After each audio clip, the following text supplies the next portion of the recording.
without any further ado, we're now joined by three-time Sixth Man of the Year. On April 9th, 2019, he became the oldest player in NBA history to score 50 points in a game. And he's also the first and only player thus far to score at least 50 points for 4 different franchises. And he's the newest analyst. He's going to be calling game for NBC next season. The one, the only, Jamal Crawford. Jamal, how you doing, bro? I'm good. Thanks for having me, bro. Me and Ocho, we got a thing we got to handle. We'll deal with that. All right. the trade that happened last night, Luka, a superstar beyond superstar, a global superstar, in his absolute, he's not even hit his prime yet, Jamal. He's 25 years of age. He's a 5-time first-team All-NBA player. And they trade him for Anthony Davis and a first-round pick in, I think, 2029 and Max Christie. And in return, the Lakers get Luka, they get Max Kleber, and they get Marquise Morris, he was on the 2020 Laker team that won the championship. So Lakers receive Luka, Maxi Kleber, Marquise Morris. The Mavs get Anthony Davis, Max Christie, and a 2029 first-round pick. Also, the Jazz receive Jalen Hood-Scarafino, a 2025 second-round pick, a 2025 second-round pick via the Clippers. Jamal, when you heard this trade, I thought it was bull jive. I thought somebody had got hacked because ain't no way the Mavs are trading Luka. But lo and behold, it is absolutely true. Luka Doncic is on the move. Anthony Davis is going to the Mavericks. What is your assessment of the trade? Why do you think this trade happened? I'm with you, Unc. I thought it was bull jive at first too. I thought ain't no way Luka's being traded. Like you said, all his accolades, he ain't even reached his prime yet. And if I'm a young NBA star, I'm not comfortable anywhere. Because if Luka can be traded at this stage of his career, where he's at, where he was going, anybody can be traded. But I said last year on Shaq's podcast, I said, if I'm the Lakers, I'm looking at trading Anthony Davis. And people thought I was crazy. I said, if LeBron is still your best player right now, you got to have better pieces to complement him. Yes, they won in the bubble. Yes, but LeBron is still looking like he's LeBron. So with that being said, I got to get pieces. I didn't know Luka was on the table when that happened. Who knew? But if I'm LA, I got to take that deal. I have to, because now you're playing for the now and the future. As LeBron says, you know what, I'm going to wear it down. I'm going to hang it up. Whenever that is, 1, 2, 3, 4 years, whenever it is, you have a bona fide superstar who has not reached his prime, who other people want to play with. Luka is box office. So we know he's going to bring the Hollywood lights. He fits Hollywood. His game's Hollywood. On the other side for Dallas, it's a perfect compliment to Kyrie. They obviously are going to make some more moves. They didn't trust the fact that they will have to give Luka almost $400 million. Whatever's going on behind the scenes is really loud right now, because now we're looking like, you know what? How can trade be like this? There had to be stuff that we don't know about. I'm curious. I'm thinking ahead a little bit. Obviously, it had to be something internally for them to trade such a great player like that. Like both of you just said, is not even in his prime. So I'm looking forward to obviously the future, because Kyrie can opt out in the summer. And what are the chances of Kyrie actually joining LeBron again? I'm assuming LeBron comes back next year as well, and you have Luka, Kyrie, and LeBron. So for me, I think obviously that could have been an option, but Kai got to have some type of faith. Like, you know what? I could have easily been moved. Like you said, my contract's up next year. They chose to stick with me. And if you look at how Jason Kidd speaks about Kai, he's always speaking glowingly. He does everything we want. You pair him with AD, that give Kai another win. Kai's back to being a point guard. He's still in his prime. He's still doing numbers. He still makes it look easy. You got AD. You got a bunch of money possibly with other moves to be made. If I'm Kai, I'm like, you know what? They stuck with me. And also they believed in him when nobody else wanted to give him multiple years on the contract as well. So you don't forget that type of stuff. Okay. I'm looking at it, and I've said this. Everybody knows this is not right now. I gave Luka the name Baby Bird because I thought he was that special. He was the closest white player I had ever seen to Larry Bird. Everybody knew Larry Bird was my favorite, but I always questioned. I said, he looked like he's out of shape. I said, he looks like he's unconditioned. He looked like he doesn't take his training and his condition seriously, and he has some habits that, you know, if you look at Rick Carlisle, you got Luka. Guys don't normally say, nah, I'm good, and leave a superstar player that's only 22 years of age, Jamal. So there was some things that was going on that wasn't being talked about. But if you know the game and you see, you like, something ain't adding up. And then plus, Luka is scheduled. He was the first player that was going to be able to get the Supermax. 5 years, $345 million. So basically $69 million a year. Jamal, if a guy's unconditioned, he doesn't take his training serious, he doesn't take conditioning serious, and there's some other things going around. If I give him $69 million, Jamal, and he might have some power that we need to rustle away from him. And if you hear, listen to Nico says, he says something about culture. When I hear that, Jamal, I don't know about you, but my ears perk up. That culture means there's something behind the scenes that he's not happy with. And like we all know, the one question in all the sports and in life period, if you're in the entertainment business, are you better than your problem? And Luka is better than his problem, so that's why I'm shocked this happened. Even with all that going on, he's 22. He can learn to mature. He can learn to see Kyrie or whoever the professionals are. J. Kidd, you got one of the best point guards ever. So that's the shocking, jarring part of it, is that he's not 28, 29, about to, leave his prime or whatever. He's still not even entering his prime. And so I would think, and that's why this is such a shock, guys like that, they don't get traded. Hey, we're going to deal with his stuff until he figures it out. We just hope for the best because he's that good. The fact he's 22, already been to a finals, already played in the Olympics. He's 25, Jamal. 25, I'm sorry. The fact he's 25, still it's a 25 under list. He's still eligible for that too. So that's crazy. But here's the thing, Jamal, and I tell Ocho this all the time when we talk about it. They'll tolerate you until they can replace you. Once they got a deal that says, you know what, we can win right now. I like Kyrie and AD in the pick and roll. AD has never really had a guy this dynamic in the pick and roll. Rondo. And you remember when he had Rondo in New Orleans, the numbers that AD put up? Well, Kyrie is a very similar point guard in the pick and roll. But for them to trade a 25-year-old that's 5 times first-team All-NBA, it tells me everything I need to know. I don't need to hear nothing else. They can say this or they can say that, but you know it had to be bad, Jamal, because everything that you said is absolutely true. Because you say, you know what? His production is better than his problems. But they say, no, hell it ain't. His problems supersede his production. I have a question. Both of you could probably answer it better than I can. Obviously, I don't really understand how or the intricacies on why he's not eligible for the 5-year $345 Supermax. He got traded. So simply because he got traded, it's in the contract letting you know once you get traded somewhere else, you're no longer eligible. You can only get a 4-year deal because he was almost like almost a bird situation. That was the team that drafted him. He had been this many times the first team All-NBA player. So therefore, a la Jason Tatum, a la JB. So guys that have been there for a particular, what is it like 5-6 years, Jamal? Yeah, 5 or 6. And then you're a first team All-NBA. You have to be a first team. You have to be one of the All-NBA selections. The last year or two, something going into it. So he's done that. So he was eligible 5 years, $345. So think about that. He would have been eligible to get another contract that was probably going to be north of $400 million at the age of 30. But I think you answered it right there. I think that was an aha moment. I think that's what it is. I think they were more scared if they gave him that money and they knew they couldn't do nothing with him at that point. He runs the organization totally. Versus right now, like, you know what, let's cut our losses. We see where this is going. And I think that might be part of it. And because here's the thing, Jamal, they believe that a lot of these injuries, these knick-knack injuries, is because of his condition. It's because of his training. It's because of his diet. It's because of a lot of things behind the scenes. We say this with Joel Embiid. We say this with Zion Williamson. Not to say injuries don't happen, but I believe, the Mavericks believed, a lot of these injuries are self-induced. You're not taking care of your body. It's being reported at one point he weighed 270, 265, whatever the case may be. But Jamal, you know this. You played this game damn near you played it 2 decades. When somebody moves a player like this, we've never seen it. That'd have been like they moving Magic Johnson in his prime. They're moving Larry Bird, Michael Jordan in their prime.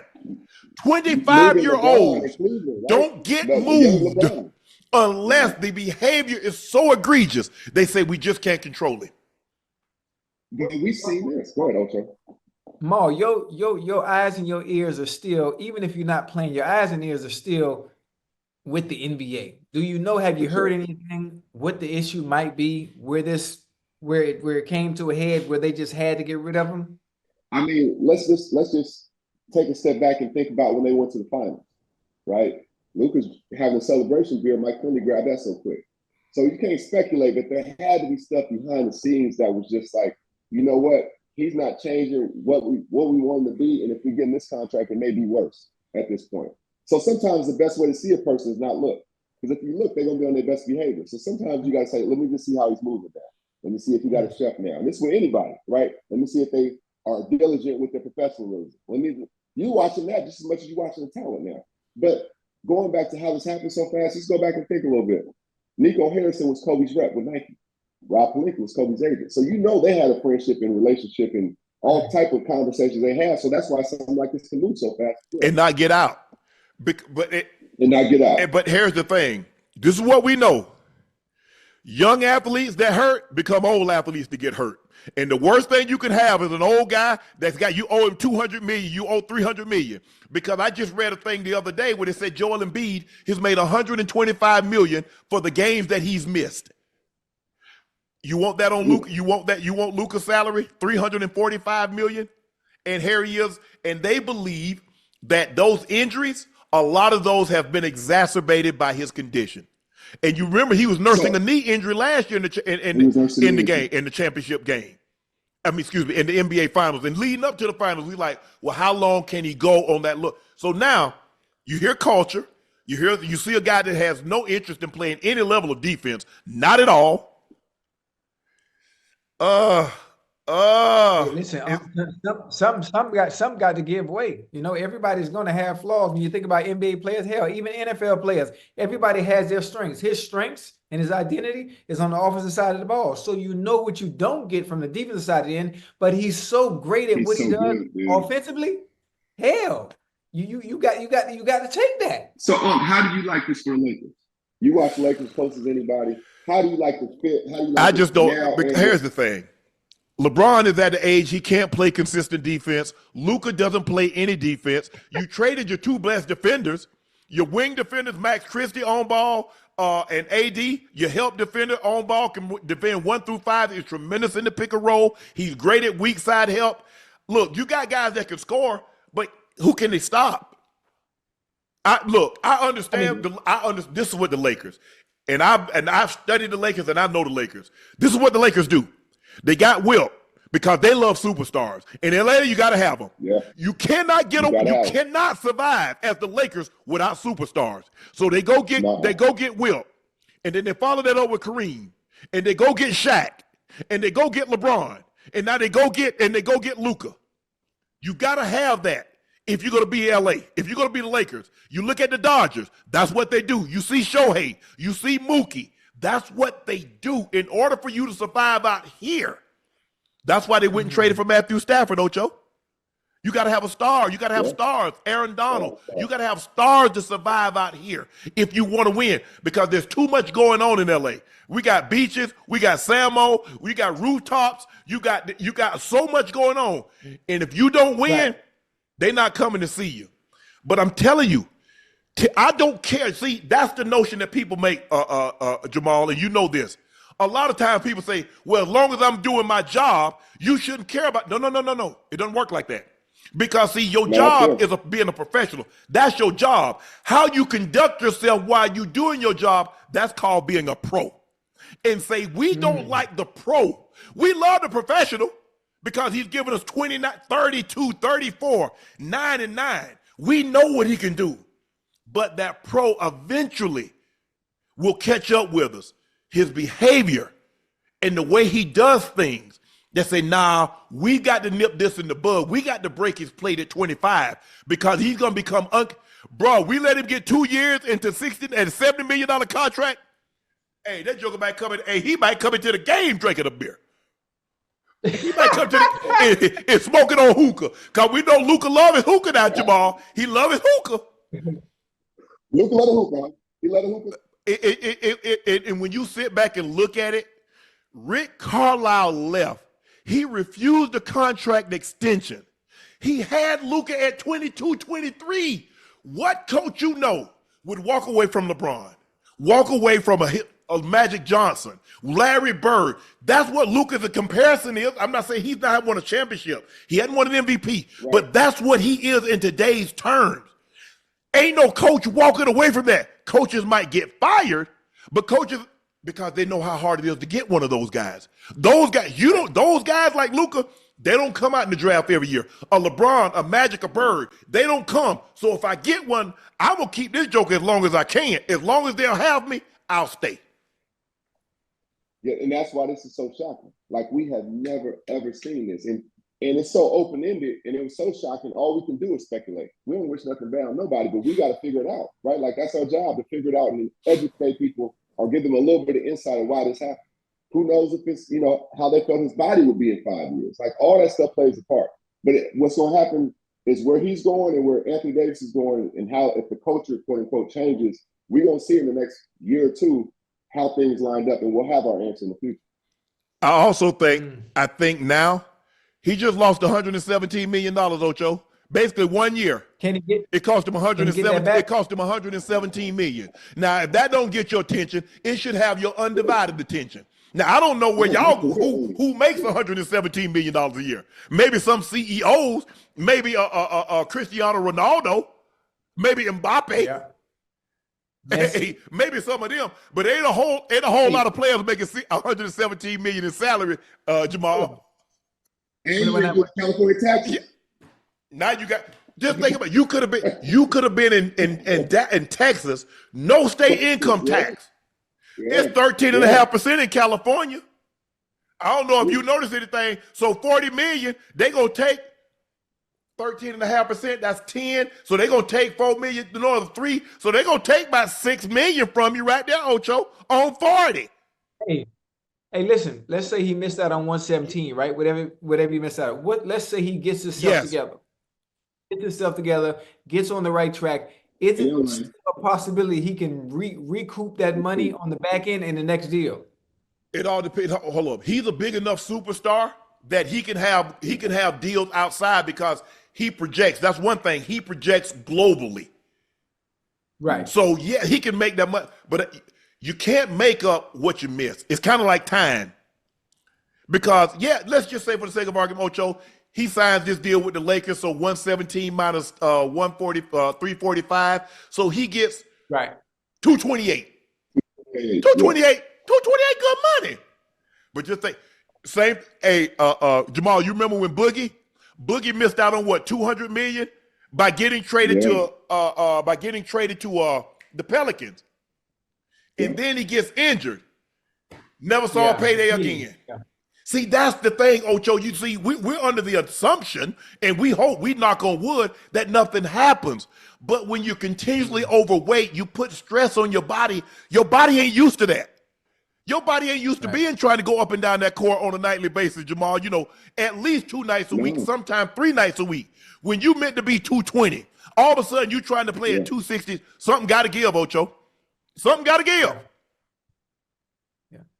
You got a Ferrari and you keep hauling logs on top of it, and you see what happened to it.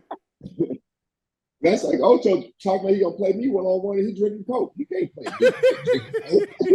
me. But hold on, you gotta understand. I would go on 5 for 180 on McDonald's and cheeseburgers and fries and a Coke. So having to deal with you at my age with the skill set with never having any injuries, that's easy work. No, you was doing that at 25. The fries and stuff. Listen. Age ain't nothing but a number. The man created that. Oh, I know. I'm 50 at 40 now. I know age ain't nothing but a number. I know that. Whenever you're ready, I'm here. That's all I got to say. I seen that food work against crime. That ain't working on me. Let me ask you a question, Jamal. Who do you think won the trade? I think Dallas won the immediate future, the immediate part of it. I think the Lakers won the future part of it. And the reason being is AD, we don't know his health either. And as you know, like we've seen sometimes where it ain't his fault. And he's played games over the last few years, but he's going to have a different workload now. Like you said, he's going to be involved in pick and rolls a lot with Kyrie. Luka, that's a great transition from LeBron to Luka as a future superstar whenever LeBron decides he's had enough, because you got to have that in LA. So I think both sides won it. It was just so weird. The weirdness of it was everything, because who would have guessed it? Could you imagine Minnesota trading it right now? No. or Boston trading Tatum or Denver trading Joker, it was just as shocking. That's why it's so crazy. And I'm gonna tell you something else. I think there's gonna be one not at that level. I think it's gonna be a shocking trade that happens over this next time period. I promise you. I think something's coming. And if you look at what Minnesota gave up to get Rudy Gobert, yeah, Dallas didn't want but one first-round pick. I'd say give me 27, Right. give me 29. I want a pick swap All in of between, and All give me of what you gave me. yes, Right. yes. That's how I got to be because this dude he's generational. Luka's so good at basketball. Luka figured out the game a long time ago. When he's playing at times, he's not even playing against you. He's playing against your coach. Him and Joker got that quality. LeBron as well. Oh, you run this? Oh, I got you on that. Oh, what you gonna do, coach? Okay, I'm gonna expose him over there. Like he's one of those dudes. The games, I've always said he plays like he got headphones on, like he listens to Sade or something. He's so at peace with his game that is crazy. But now he's gonna go to LA, so we're gonna see. I can't wait to see it. 3-time Sixth Man of the Year, the oldest man in NBA history to have a 50-point game, the only man in NBA history to have 50, at least 50, with 4 different franchises. The one, the only Jamal Crawford. Good luck next year in calling games on NBC, Jamal. Congratulations, job well done. Hey, really appreciate you stopping by to offer some insight into this big trade. Appreciate y'all. Thank you. I give a shout out to my guy DeJounte Murray to get healthy. He's had an Achilles injury. We rooting for him. Appreciate y'all. Thank you. All right, baby. Go. That's all right. Now we're joined by former NBA Rookie of the Year, All-Star, former Warriors head coach, Mark Jackson. Mark, talk to us, bro. How you doing? Everybody's great, bro. We cannot complain, huh? Huh? Hey, turn your camera on, Mark. Trying to He's see trying to how pull I a do Shannon it. Sharpe, audio only. How do I do that? Let me see.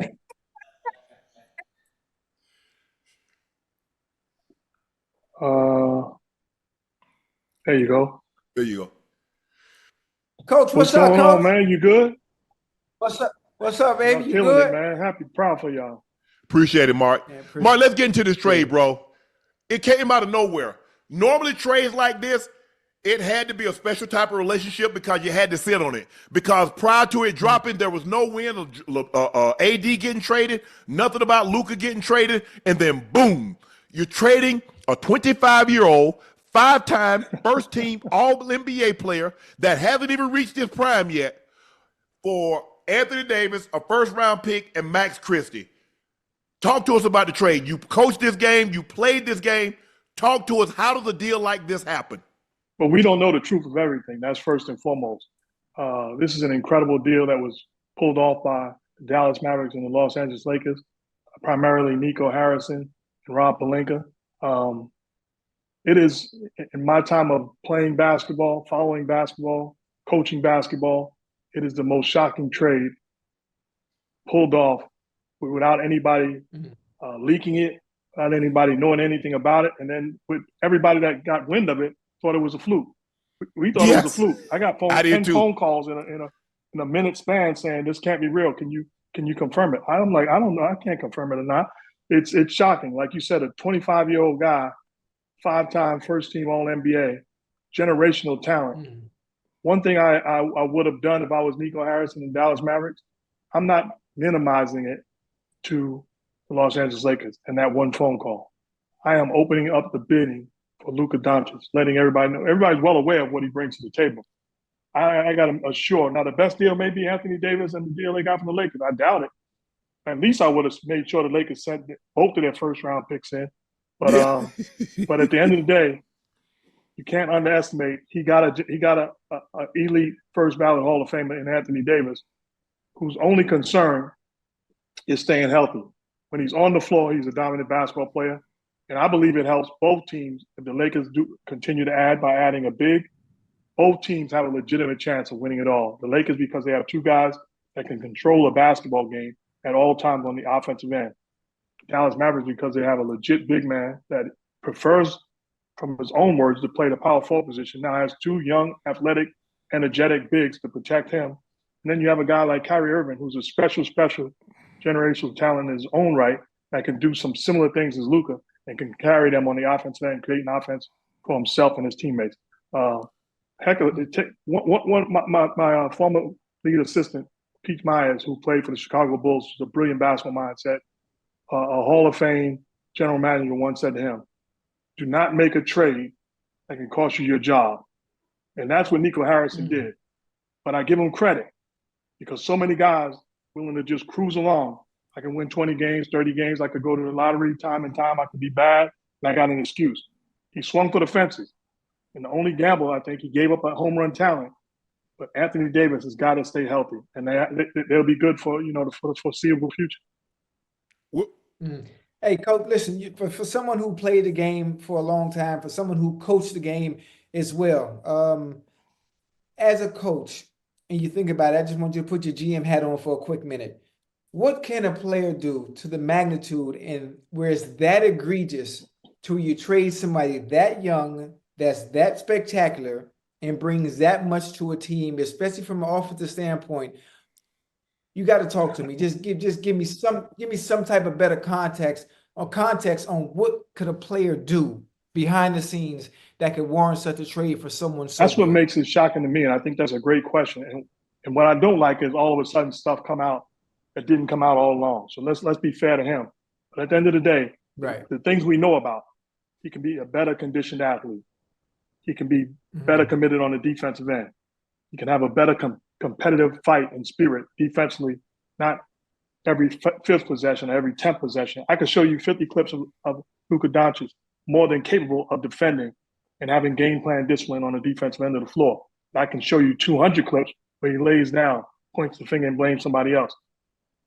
I would say to my ownership or my management that's interested in trading Luka Doncic because of those reasons, I would tell them personally, that's on me. He's been in this league 6 years. I got to do a better job of bringing that out of him and holding him accountable, defending at a high level, competing at a high level, being a better leader. And that would be on me. What about? Go ahead, Ocho. Well, hold on. I'm confused. Now, you think about what Luka is able to do from the offensive standpoint, right? And one of the issues that he may have is his lack of ability to play defense. But if he is a little bit better on defense, Coach, wouldn't that take away from his offensive production? That sounds like a receiver that didn't want to block when it wasn't his check. That's what I'm talking about, Jack. That's what I'm talking about, Jack. Get it. Just because you're not going to you, just because you're not going to you on this play doesn't give you a license to chill. You still have a responsibility. Right. And my job as a coach is to hold you accountable to that, because it's not about you. Okay. It's about us. And other guys are watching. If I allow you to do that, and because they're rolling one day, I allow them to do that. I'm not saying I'm holding you to the same standard. I like that in the ideal world. Right. But we all have kids, and that's not how it works. But I'm going to hold you to a standard. What I will not accept in losing, I'm not going to. What I will not accept in winning, I'm not going to accept in losing. I got to say to you, have you heard that before, Ocho? Where have you heard that said, Ocho? I heard it. Because guys are watching. I can't now yell at you because I've been doing this for 20. I've been doing this for 5 years. Now you got a problem with it? See, you never accepted it. Hey, you never accept anything in a win. You wouldn't have lost. But here's the thing, okay, Jack, you said it's your job to hold him accountable for a little bit more for the defensive end. Are you holding yourself accountable for his unconditioned, his training, his eating? Absolutely. Guess what? I gotta go see him in the off season. I gotta take a flight and go spend some time with him. I gotta send one of my assistants or my player development coaches. Go spend some time with him. I gotta send a chef with him. I'm gonna put you in position to be successful. I don't want you to just chase down being a 5-time all NBA team player or a generational talent. I want you to have the jewelry at the end of the day. I want you to be in that special room with those special guys that you deserve to be in. Don't just be in there with just everybody else. He's good enough and great enough to be in a room with just a handful of guys. He's that special of a talent, and I'm cheating him if I fall short of holding him accountable and putting him in position to take away those critics. Jack, right? You can't. I tell my kids this: I can't want something from you more than you want it for yourself. And you got kids, and you know they've got to want it for themselves as much as you want it for them. If Luka doesn't want what you want for him, it's not going to work. It just won't. That's true. But he is so special and so great. You can't convince me he don't want it. You just can't. He's so special and so great. You average a 40-point triple-double in the playoffs You are the best player in the Eastern Conference. I mean, the Western Conference Finals. You're the best player in the. He is a special talent. I'm not asking him to. And I'm going to tell him. I'm going to push the right buttons. I'm not asking you something that I believe you can't do. I'm not asking you to protect the rim and block shots. I'm not asking you to be a lockdown defender. I'm not asking you to be 200 pounds. Mm-hmm. Let's meet somewhere in the middle where now it's acceptable. I'm not asking you. I just don't want you to point the finger to a guy wide open in the corner and you just stand there and you know that's your man and that's your responsibility. Everybody in the arena knows that's your fault. That should burn. That should upset you. I'm not saying it hasn't happened to me in 17 years of playing professional basketball and in all these years of playing basketball. I got exposed at times on the defensive end, but I got upset about it. And I reacted to it and responded to it and held myself accountable. Mm-hmm. Listen, Coach, one more question. I'm thinking about the mental part of it, right? The mental part, as far as Luka's concerned. How is he going to react? How is he going to? Is the trade? This is a wake up call. Is he going to fold? Now, two things can happen. Most of the time, you think you're a player, you're sitting on top of the world, you feel like you're invincible. You know, you're making good money. You're one of the best players in the NBA. And all of a sudden, you get that call. Oh yeah, you've been traded to the Los Angeles Lakers. Now, what Luka are we going to get from this point going forward? Are we getting a pissed off Luka? Or are we getting a Luka that's going to fold under the pressure? We don't know that Luka that you're talking about folding under pressure. All he's done in 6 years is be great, be a generational talent. He's been special. What just happened, He got traded. Exactly. Now, getting traded can do something to your mental now. Special. It can do something to your mental. I'm talking about the different kind of pressure. Pressure playing and being comfortable in Dallas, knowing you that guy is different. I agree with you with certain dudes, but I don't care where you put Tom Brady. He's Tom Brady in New England. He's Tom Brady in Tampa Bay. Luka Doncic, we're not going to cheat his talent and his level of greatness. He's a special talent. I believe it'll elevate him conditionally wise and the fight, to fight defensively because he's got a guy in the locker room that's a hero of his that he looks up to. Now, LeBron James certainly has his flaws at times, but one thing he does is take care of his body, and he's an all-time great. He's a special talent that if you just hang around, we've got testimonies from teammates, coaches, he's going to make you better. And Luka Doncic will be a better conditioned athlete and a better defender, competitively speaking, because of being around LeBron James. That's one thing LeBron James will bring to the table without a doubt. But you know what, Jack? I had a guy to tell me one time, he said they'll tolerate you until they can replace you. Luka is a professional basketball player. It seems to me Nico Harrison had a problem with him being a pro, which was how he conducted himself in being a professional basketball player. You don't it had to get to a point, Mark, and you know this. Having played, Mark, you played 17 years? Yes. You played 17 years. You coached in this league.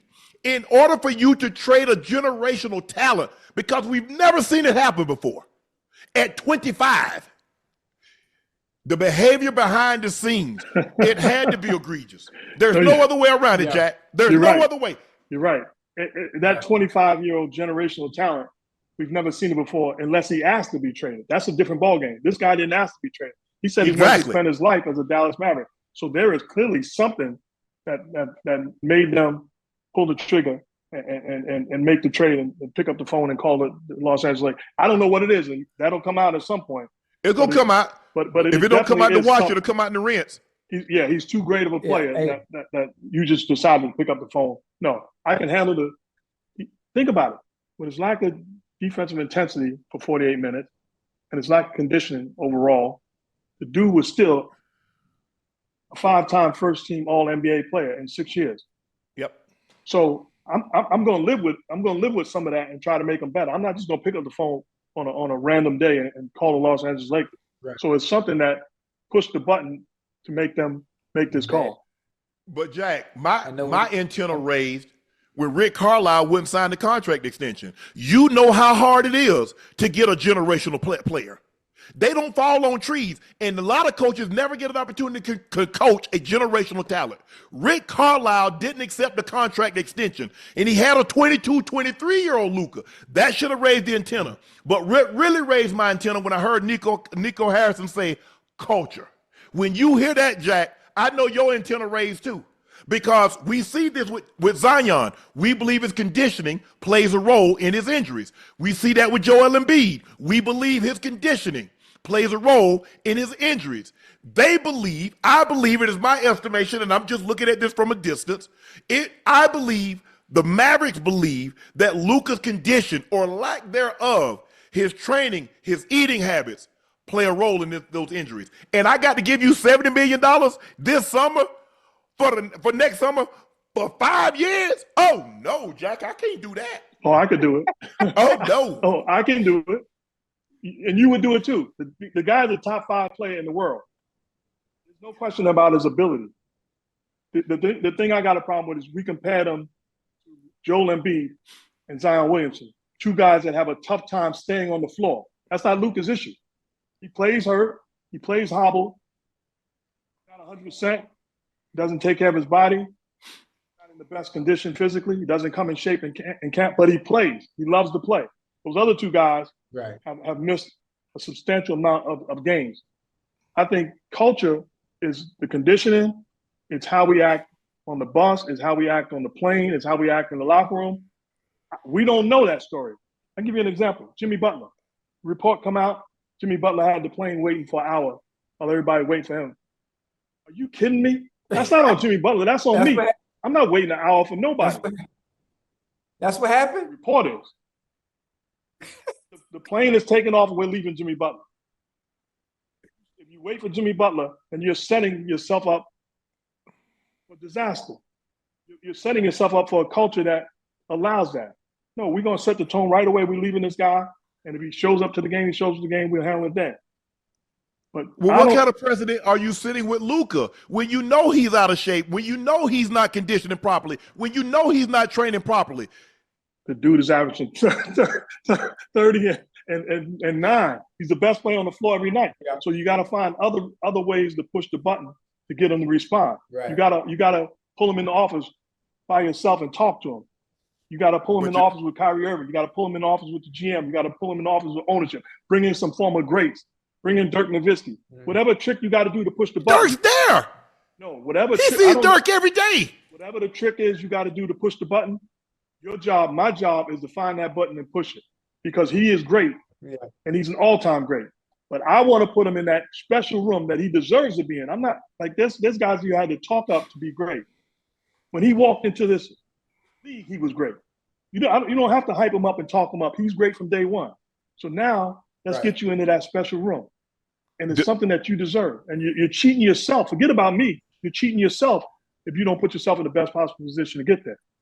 Does he want to be in that room? You want him in that room. Does he want to be in there? Because if he wanted to be in there, Jack, all the greats that you mentioned, that's in the handful of guys, did any coach had to hold their hand?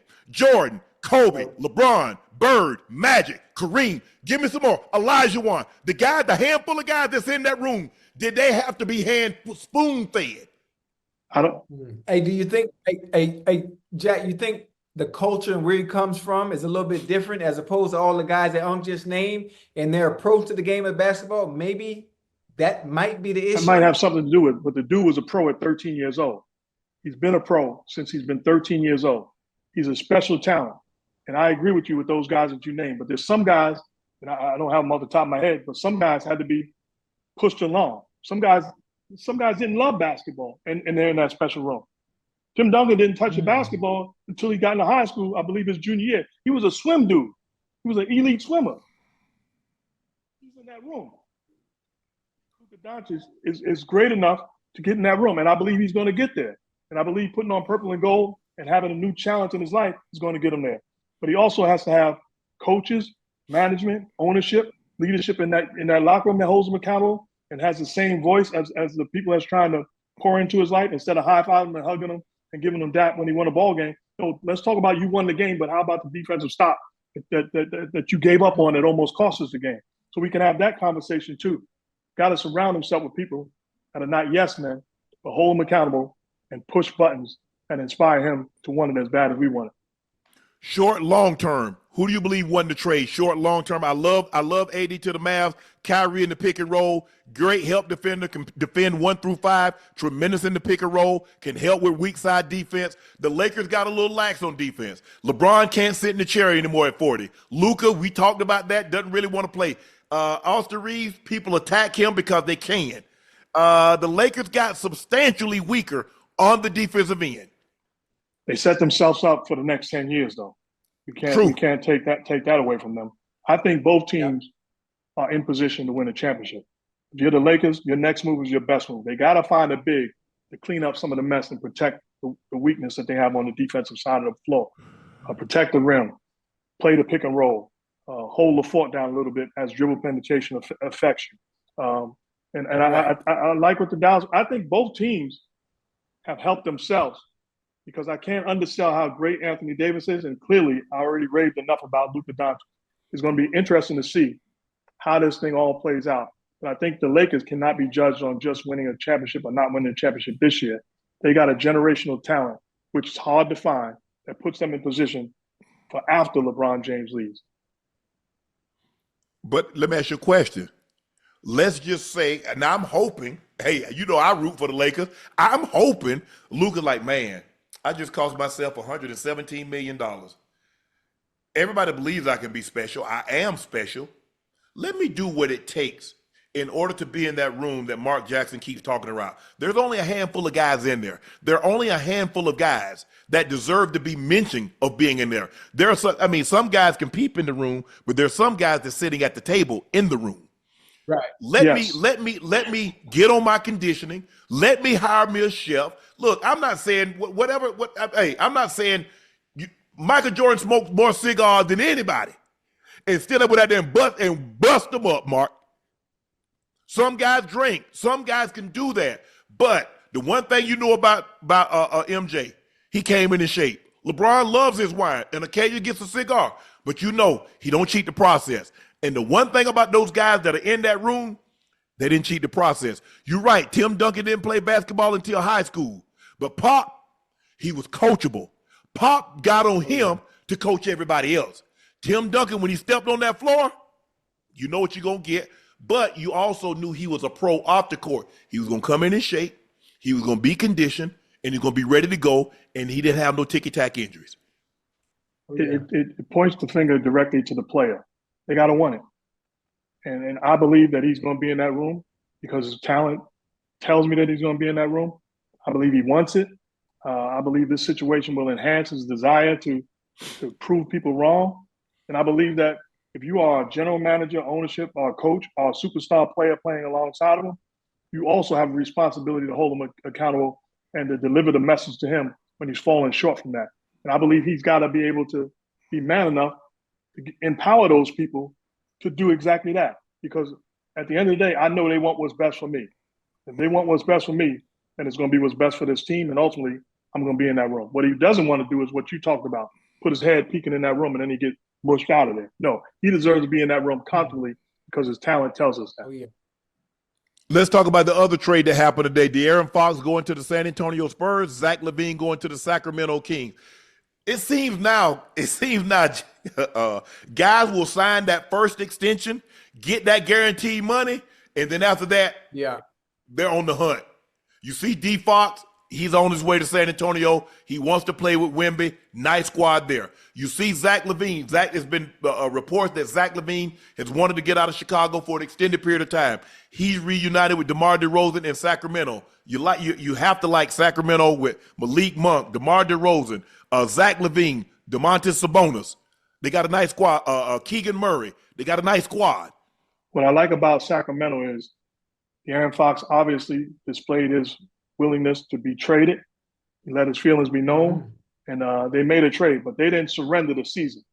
They went and got a guy that can help them immediately, and a 25-point scorer in Zach LaVine that's proven, that's comfortable playing alongside of DeMar DeRozan. So they have perimeter play, great versatility, great youth, incredible fan base. Then you have Sabonis and Keegan Murray. They have talent that still should put them in the mix, playoff time in the Western Conference, and still an exciting future moving forward, whether Zach LaVine opts in or opts out at the end of the year. De'Aaron Fox goes to a situation where he's playing with a generational talent in Wemby and fits his skill set where he can be creative on the perimeter, play and pick and roll with him, at times be aggressive as a scorer, at times be aggressive as a facilitator. It's an ideal situation. One thing you touched on that I still try to figure out as I spend time by myself today. These dudes are turning down $300 million. Like, give me my money. Give me my money, and we'll figure everything else out. Yeah. $300 million. I don't care how much you made. This is real money. Yes. Go get your money and then find the right situation. Don't leave money on the table. I played with a guy that gave back $500,000 in order to be a free agent at the end of the year. Never recouped it. And that was back in 1989, 1990. Never got back that $500,000. You can't make it back. We talking about now $200-300 million? Are you kidding me? Get your paper, young fellas. I don't want to underestimate this because fortunately I don't know a lot about this, and Shannon, you don't know a lot about this, but my guy Chad Ochocinco knows enough about it. That's losing. It can be frustrating at times. At times, I watch. That's what I'm talking about, Jack. I watched him, and I seen the frustration. I seen it running routes and playing for. It was tough at times, and I was thrilled and happy when you got a chance to win and be on the right situation. You deserved it. So it can be frustrating and wanting to exit at times, but get your money. One thing about my guy Ocho, he gets it. He got his money and he keeps his money. I'm watching you. Jack, let me ask you this. We see these things about Zion, and Zion has had, and they even worded his contract that he has to be a certain weight. He has to have his body percentage down. And we've never seen it. Look, he reminds you of a more explosive Charles Barkley. And Barkley, like he had Malone, he had those other guys, and he said, Moses Malone, rest his soul, say, Charles, you fat and you lazy. You got two things. You young, you fat, and you lazy. You got two things working against you. And Barkley says, you know what? He said, he got 10 pounds off in like 2 weeks. And then he got another 10 pounds off in a month. And before you know it, Charles was turning himself into an MVP, one of the better power forwards to ever play the game. We see this with Joel Embiid. When you get a guy Embiid's size, and people don't realize this, the bigger you are, the bigger that frame is, the more weight it can hold, Jack. You 7'2", oh, you could easily be 400, maybe even 5. And when you get hurt during the season, now you can't condition. And so guess what? You're still eating, but you're not practicing. You're not playing. And so guess what? You might be 295, 300. Next thing you know, you're 310, you're 320, you're 330, you're 340, you're 350. Now you go back out there, you 350, and you try to run up and down that court, and you jump up, your knees go out, your feet, your ankles, your hips. What do you say to that, Jack? Part of it, I blame the organizations that allowed them to be this way coming in. So I'm trying to be your friend and your boy and all lovey-dovey when you come in, instead of saying, okay, these are the problems that we foresee. This is what we have to do to put you in a position to succeed from day one. I don't care what your bone structure is, what your body fats. I know what it should be. They co-signed a lot of that stuff initially with Zion Williamson, saying he was heavy boned and he can only get down to a certain amount of weight. No, he's an incredible young man. He's an incredible talent, and you look at his body now, it's different than when he came in. So he certainly has a desire to get better. I think the biggest thing for him, you compared him to Charles Barkley, and the bodies were similar. But Charles Barkley from day one had a jumper. He was shooting threes back in 87, 88, 89. So he was a skilled overweight performer on the basketball floor who had range. Zion Williamson, if you're playing against him, you can dare him to shoot the jumper. Now, can he hit it? Yeah, once in a while. And I'm saying this respectfully because he's a great player. But he has a flaw that can be exposed on the defensive side of the floor if you're going against him, especially in a playoff series. So he's got to spend time to enhance and perfect that side of the floor and his range, because if he puts his head down, he gets anywhere he wants. So now if you add a decent jumper to that, he's a nightmare for anybody to defend. We're talking about elite players that have opportunity to make their imprint on this game. And it should hurt them when they don't, because they're not in the best shape they could possibly be in. I still will never understand. Rudy Gobert got traded for 4 first-round picks. Luka Doncic got traded for Anthony Davis and 1 first-round pick. I don't know who did. Hey, Nico Collins must know something we don't, but Nico I'm Harrison. sure Nico Harrison, excuse me.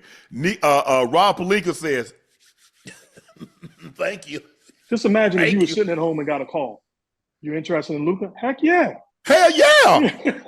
Yeah. So you don't even have to work. You can win Executive of the Year just because you picked up the phone. Right. Hey, what statue out front you want for Luka? I'm telling you, whatever you need. Hey, Jack, whatever you need. What you need? Who you?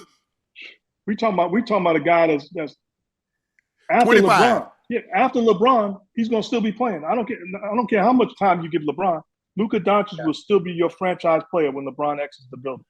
And that's what you need if you're Lakers. You got to have franchise players. They started with Kareem, Shaq, LeBron, and now they got Luka. So they just continue this string of getting elite, multi-talented, great players to keep this thing for the Lakers going. Jack, we got to get you out here on that one. Thank you so much for joining us. We really appreciate your insight and talking about this trade and the other trades. De'Aaron Fox going to the Spurs, Zach LaVine going to Sacramento Kings. We'll see you down the road. I appreciate you, bro. Thanks for having me, legends. Ocho, Luka Doncic made his debut for the Lakers. Has not played since he injured that calf muscle on Christmas Day. The Lakers defeat the Jazz 132-113. LeBron was warming up with Luka's t-shirt. They placed a 77 t-shirt on all the chairs within the stadium. And the pregame, LeBron told Luka, be your effing self. Don't fit in, fit the F out. The Lakers have won 6 straight, 12 out of 14 overall. LeBron James had 24 points, 8 assists, 7 rebounds. Austin Reeves, 22 points, 9 rebounds, 4 assists. Rui Hachimura, 21.6 rebounds. Luka, limited action, 14 points, 5 rebounds, 4 assists. And Godwin, the two-way player, had 17 points. The Lakers, the last game before the All-Star break is Wednesday against this very Utah Jazz team they defeated tonight up in Utah before the All-Star break. Let's continue right quick, Ocho. According to Shams, the Hornets exploring disputing the Lakers failed physical on Williams. The Charlotte Hornets have been in contact with the NBA as they explore options to dispute the Lakers failed physical assessment on Mark Williams. Sources tell ESPN. Williams Dalton Connect trade was next Saturday, and now the Hornets weigh avenues to challenge. We'll talk about that a little later. Ocho, I like what I saw. I don't know if you like what you saw with Luka. Now look, it's only one game. It's a very, very small sample size. I like what they obviously Luka's going to start. Kind of staggering because you want one of those guys to be on the court pretty much at all times. But even if you don't have him on the court, you still have a primary ball handler in Austin Reeves. So obviously LeBron can handle the ball, Luka can handle the ball. But when both of those guys are off the court, if they are off the court, you still have Austin Reeves who can handle the ball, who's playing extremely well. And so I like what I saw. And it's going to be a lot of staggering. So when Luka goes off the court, LeBron is on, LeBron's off the court, Luka's on, or if both of those guys are off the court, as I said, Austin Reeves is on. But I like the way they move the ball. And if you know Luka can get hot and give you 20, 25 points in a quarter. But he doesn't have to worry about facilitating because a lot of times when Luka was on the court before he got Kyrie, if Luka went on a hot streak, he still had to worry about getting other people involved. He don't have to worry about that. He has LeBron. He has Austin Reeves. But I like what I saw. And Jackson Hayes is the happiest guy because all he's going to do is get lob dunks now. He ain't got to work, but that's all he did anyway. But he's going to average probably about 14 points a game, getting 6 to 7 lob dunks a game. So I like what I saw early on, although it's a very, very small sample size. Now, listen, even though it's a small sample size, you can tell that the future is going to be very bright for the Lakers. Now, I know people don't want to get too happy. They are playing the Utah Jazz, but obviously you understand how dynamic, Bron and Luka are playing together, even though the sample size is small, especially with the IQ that Luka has, especially with the IQ that LeBron has as well. The spacing, obviously, with Luka and Bron on the court was awesome. You can tell that Reeves is going to be able to eat as well as everybody else.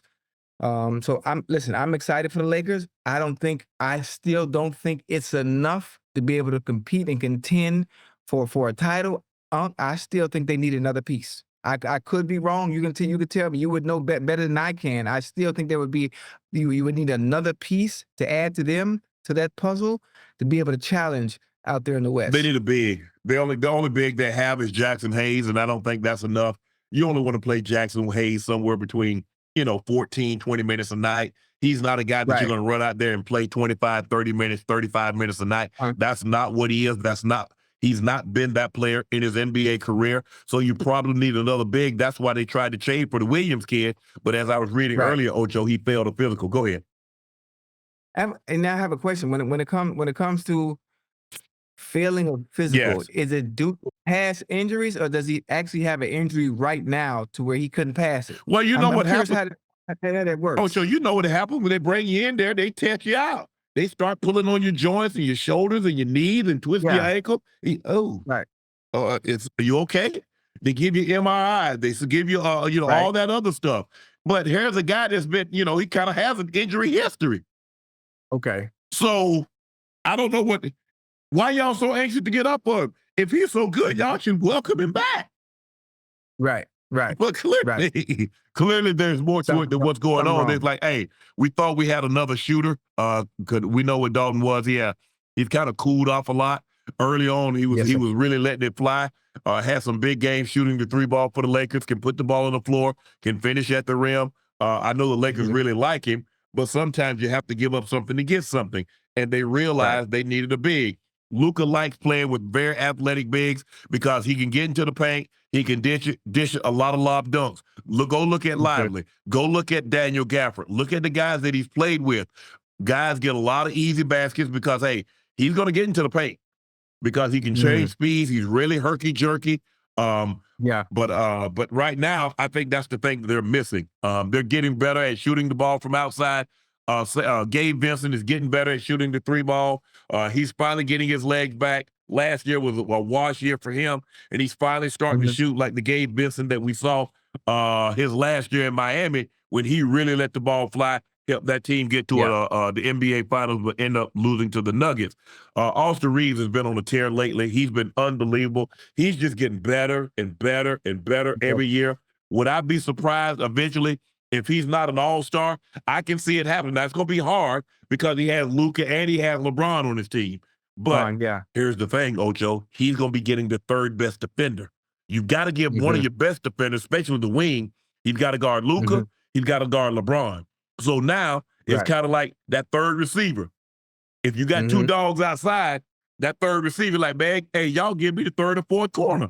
Oh, I'm definitely going to eat now. Oh, you going to eat. He's definitely going to eat. Rui is another guy that's going to get big because both LeBron, because they're big guards, can see over the defense. So they can penetrate, skip pass, hammer pass, over the top. It really doesn't matter to them. And we know they both can score. Luka has the third highest scoring average in NBA history at almost 29 points a game, behind Jordan, behind Wilt. When it comes to the playoffs, he has the second highest scoring average, behind only Michael Jordan. So that just lets you know what a proficient guy he is at scoring the basketball. And so you look at a guy that's averaging basically 29, 8, and 8, which is crazy. And he won't be 26 until the 28th of this month.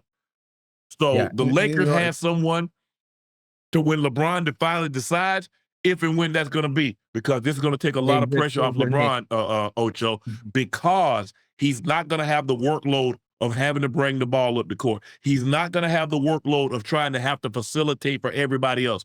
Luka is going to take a lot of pressure off LeBron. I can see LeBron now playing another 2 to 3 years.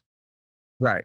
You know, what you're saying that, we talk about, Luka taking some of the pressure off LeBron, obviously Luka, some of the pressure is taken off him as well. Correct. Even he is as efficient as he is, he has a squad around him where he doesn't have to do all the work. He has hella athletes, a lot of players around him with length, and I think he's going to be a great addition. I think they just need a big. They need a big, and if they can get a big, now I'm not sure how many viable options out there that can come in and you can plug and play and make a difference right now. No, they're not you can't trade for anybody, so anybody's going to be basically street free agents, or maybe somebody get cut and you're able to bring them in like that. but I know they were looking at But hey, listen, if they getting cut, there's not much they can do for you. but Luka and LeBron can bring it out of them because everybody ain't got a Luka and LeBron. But maybe On they the were team. looking at Valanciunas. They looked at Walker Kessler, who's on the Utah Jazz, but seemingly the Jazz wanted more than what the Lakers were willing to part ways with. The only guys are out there available, I think of JaVale McGee, I think of Alex Lynn, a Dwight Howard. Don't know what. How old is Dwight? Probably a year younger than LeBron. Because he was in the draft class after LeBron. Okay. So I'm thinking he came straight out of high school also. So he should probably be a year younger than LeBron. But you're only at and Dwight keeps himself in great shape. The question is, I believe he can give you 20 minutes a night. He and Jackson Hayes alternating. There are going to be sometimes they go with a small lineup. Right. But the question is, can those guys between the two of them, can they give you 20, 24 minutes a night? I believe they can. But they definitely need another big.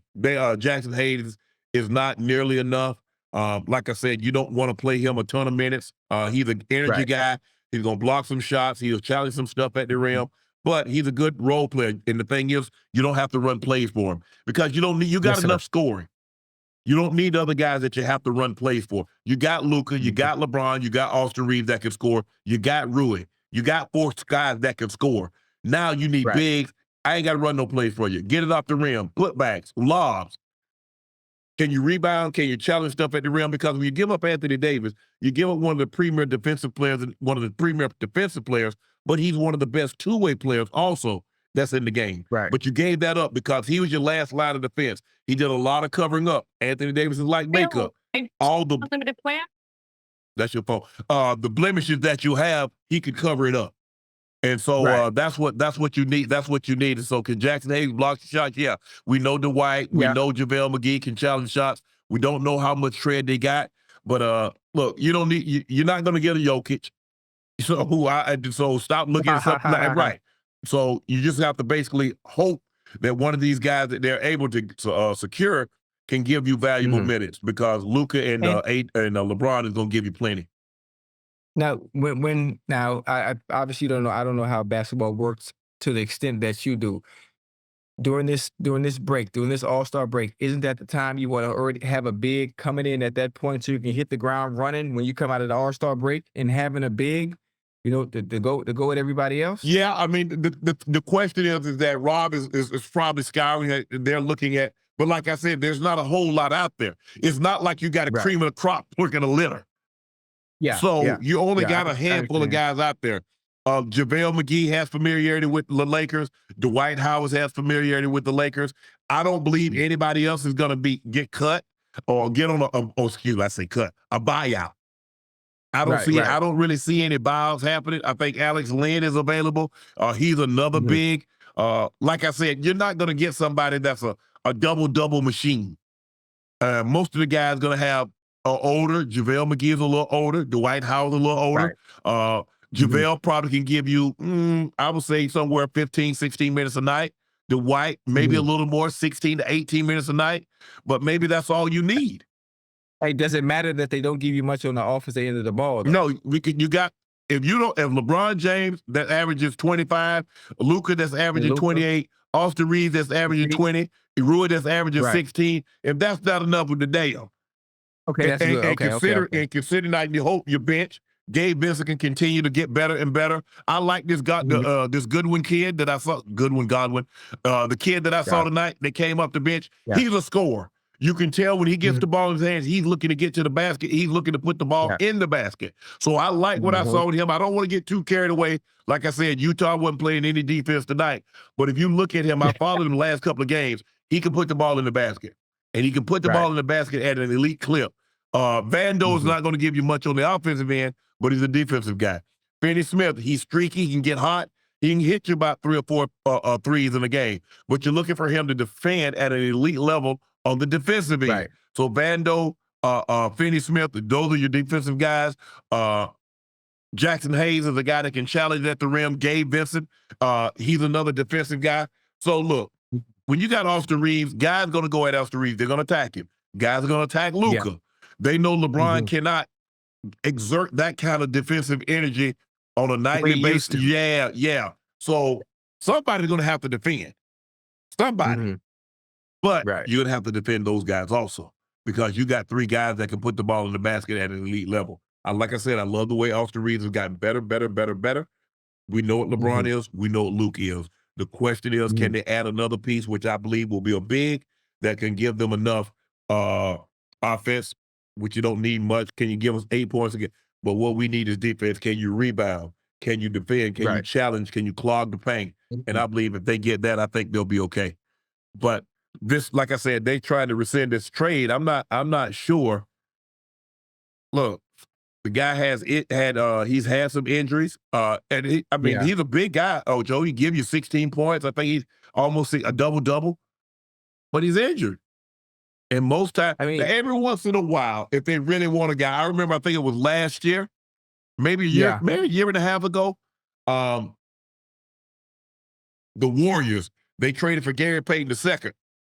He was Uh-huh. injured. He failed a physical, but they really liked him because they had him before, helped him with, Right. and so they knew what they were getting and say, you know what? We'll go ahead. Don't even worry about it. Yes, he failed.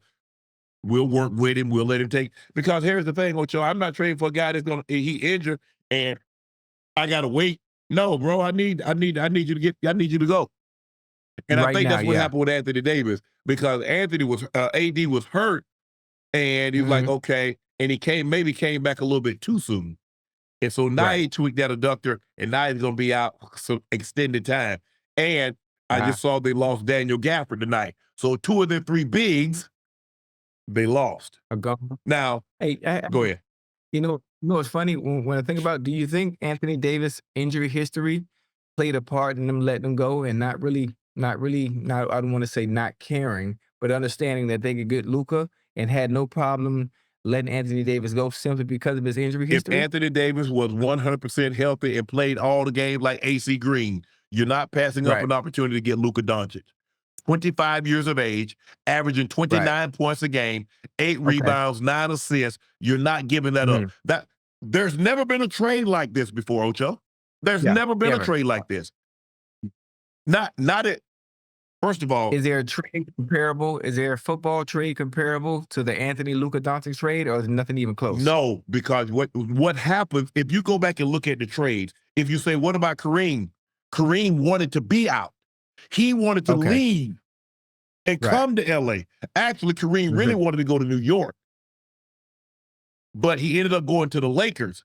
With that being said, Right. Luka is 25 and he didn't ask to be traded. Anthony Davis asked to be traded. Guys have Mhm. asked in their prime to be traded. Luka is 25, 5-time first team All NBA, led the league in scoring, rookie of the year. They didn't Right. ask and they moved it. There's not a whole lot. If you really think about it, there's not a whole lot of guys that you're probably not going to move him for. You're not going to move him for Yoke. Right. You're not going to move him for Shea. I don't know if they'll move him for Jason Tatum because they like that mesh.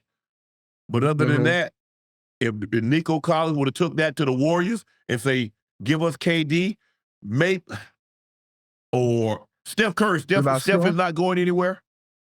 Okay. Steph is not going anywhere. Okay. No, Steph is not going there. Joe Lacob is not going doing that deal.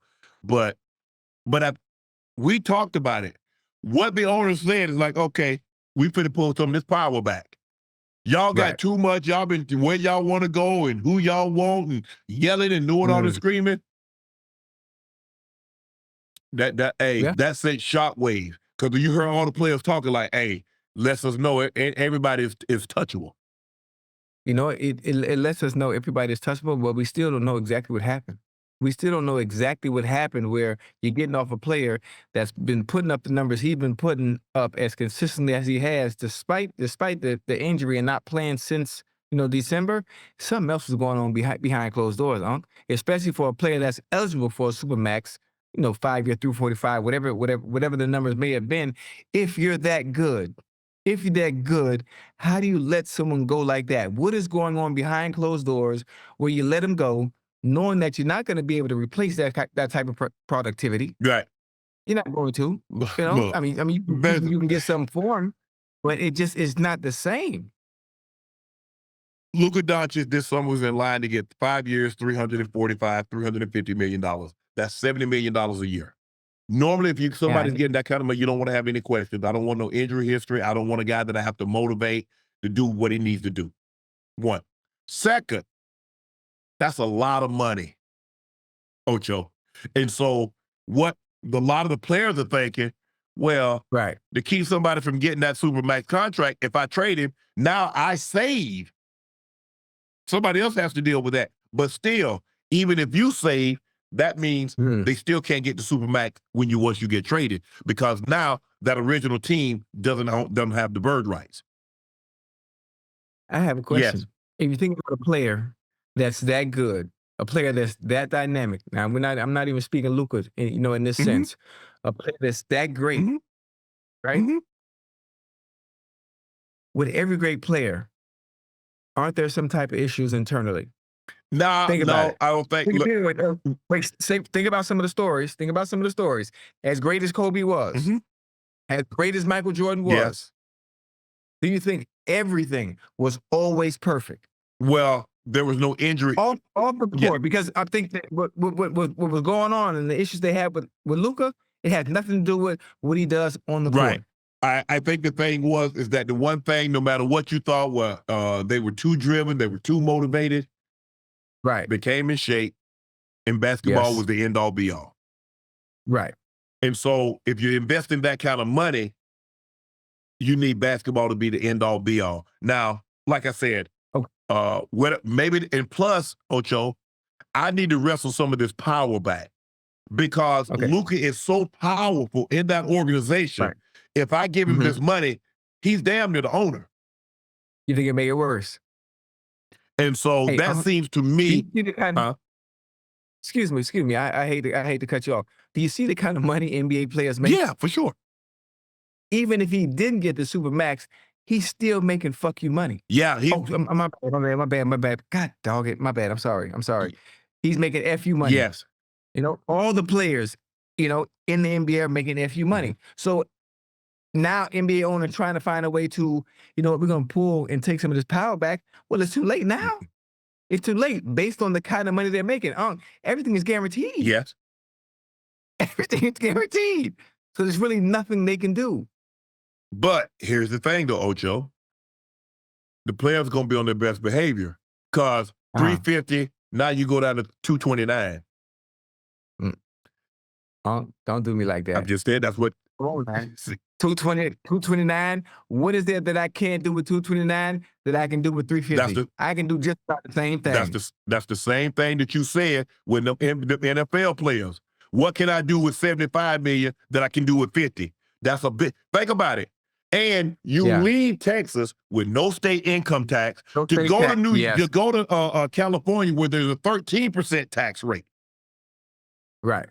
Luka is a global star. Yes, sir. And you gave him up and put him in the biggest market for the next decade. This is the Lakers. This is what they always do. This is what they've always done. Go back and look at the Lakers' history. It started out when they got Wilt, and then they got Kareem, they got Bob McAdoo, they got Shaq, they got LeBron, they got Anthony Davis, and now they got Luka. This is what they do. Right. So people shouldn't be surprised. The only thing the NBA owners are upset about, bro, you ain't opened it up. Do you know what Luka would have commanded? If everyone had a chance to get Rudy Gobert went for 4 first-round picks. 4. Do you know what Luka Doncic, a 25-year-old global international superstar, would have went for? So that mean Nico Collins and Rob Pelinka had some where they were in cahoots behind closed doors, obviously not letting anybody know what they were going to do, simply because it's the Lakers. Where else would you want to go but the Lakers? They have to make a splash. They have to have a superstar. But the Lakers ain't had the best. I guarantee you, if they had to open this thing up, Lakers wouldn't have come close to the best package. Oh, absolutely But not. Rob Pelinka was Kobe's agent. Nico Collins was at Nike. work with Kobe, work with Jordan, Okay. work with LeBron. Okay. You see, Mhm. with now, hopefully people will understand it's Mhm. all about relationships. I keep Always. telling y'all, oh, it ain't about this, it's about that. No, it's not. Rob and Mhm. Nico had a relationship. I like that. I like this. And see, you know what's funny? You know what I do like? I like also is we need to be a little bit more, and I'm asking for this. I'm asking for this. We need a little bit be a little bit more active on the basketball end because now that football season's over, Mhm. guess where I'm finna be at? Watching the game. Courtside. Oh, I'm not watching the game from home. Well, I'm finna use some of this nightcap money, boy. I'm going to sit courtside. What you talking about? No, I'm ready. I'm saving my money. Where you going? I'm saving. What? Oh, now you want to save? I'm preaching you about saving all this time, and all of a sudden you save? I ain't got no big chain. I ain't got no big 84. I wasn't iced out on Nightcap Live. I ain't got that. I ain't have 5 Hold on. bracelets.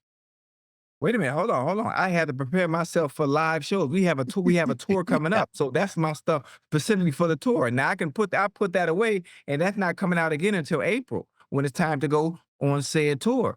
Now listen, you have to understand. Now Pat Riley and I have a relationship. Mickey Harrison and I have a relationship. I have a relationship with Bam Adebayo. I'm going to sit courtside next to the Lakers, next to the Heat bench. That's only $1,500. That's just, all right, I don't, no disrespect to anybody in the chat. I'm not saying it's a drop in the bucket, but $1,500, that's feasible for me for the rest of the season after All-Star break, Oh, where I can get a better understanding of the game, watching it up close, being able to talk it so I can sound like you, so I can sound like Stephen A, so I can sound like Malika Andrews, so I can sound like Perkins. yeah. Huh? All right. This Like, give me 3 weeks. Watch how I sound out here.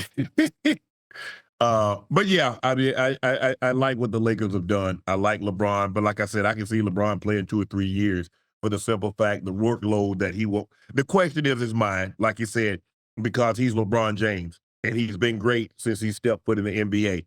And if there's any point in time that he can't be great, he'll walk away. Just like Tom Brady. Tom realized Tom Brady great. See, people like what Tom. Look at Tom's numbers, but Tom, when you're a great player, you only get compared to a younger self. You don't get compared to the other players.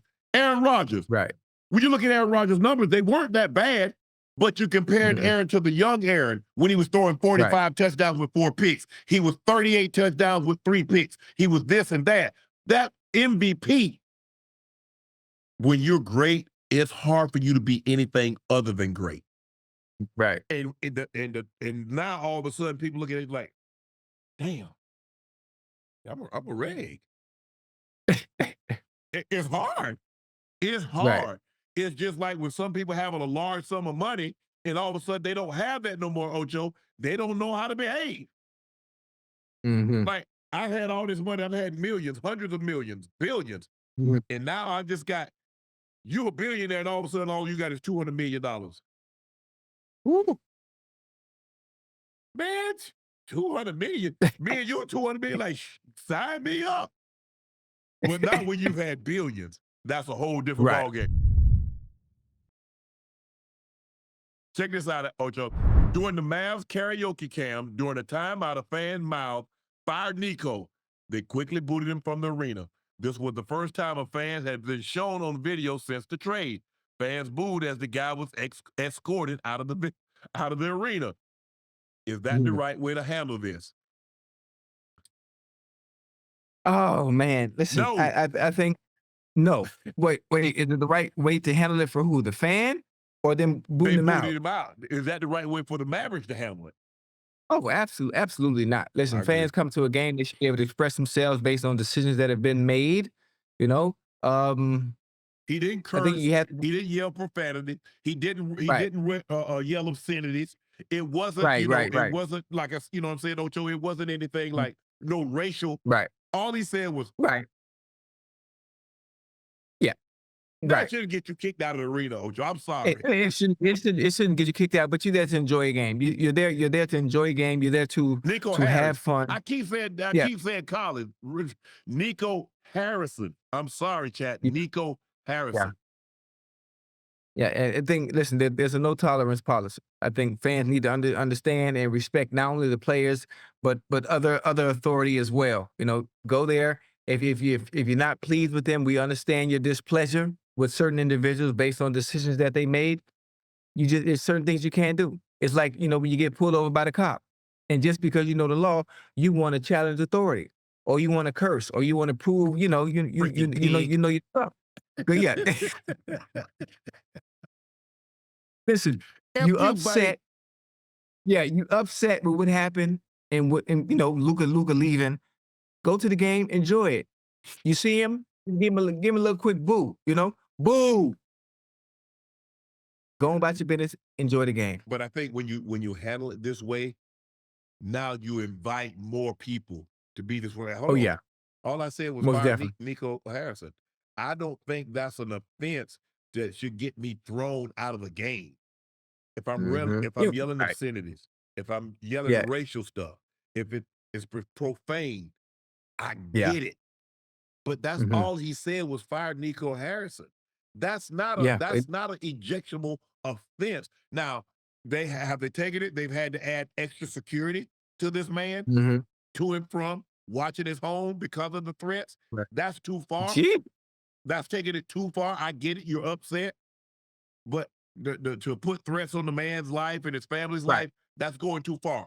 So I get the precaution that the Mavericks are taking, but I can't get down with that because all he said was fire Nico Harrison and the man is tossed from the arena. I don't agree with that. You know what? You know what? Well, cracking your window, it always starts small. Yeah. If you don't fix it, if you don't set a precedent early, that crack, it gets bigger and bigger over time. Right. So now you talk about he just said fire Nico, and that's all he said. You know, that small crack will continue to get bigger and bigger because other people are going to see that. Right. So what they're doing is they jumping the gun. You know, we need to get on top of this now before this small crack eventually turns a little bit bigger and it gets out of control. Well, hey, once you go there, like, look, we ask everybody to be respectful, blah blah blah. Yeah. And once he yelled at the first, mouthed it the first time, just pan off it. You remember how they used to show when every time when streakers would run on the field, women would lift their shirt on, and they would just stay on it. Now they just cut away. We're not gonna give you no TV time. We're not gonna let you have your little 5 seconds, your 15 seconds of fame. We're just gonna move on. I think for me, I think that would have been the proper way to handle it. But hey, the Mavericks did what they did. I don't agree with it. As a matter of fact, they just ejected T. Morant, Ja's dad, out of the game because he said something to an official. I guess I could be wrong, and I think I'm paraphrasing. I think said y'all on the take or something like that. You have to be careful, when you say stuff like that to the officials. That's a very, very touchy subject, especially when gambling is involved. But this is not even close for me. Chat, let me know what you guys think is an objectionable offense.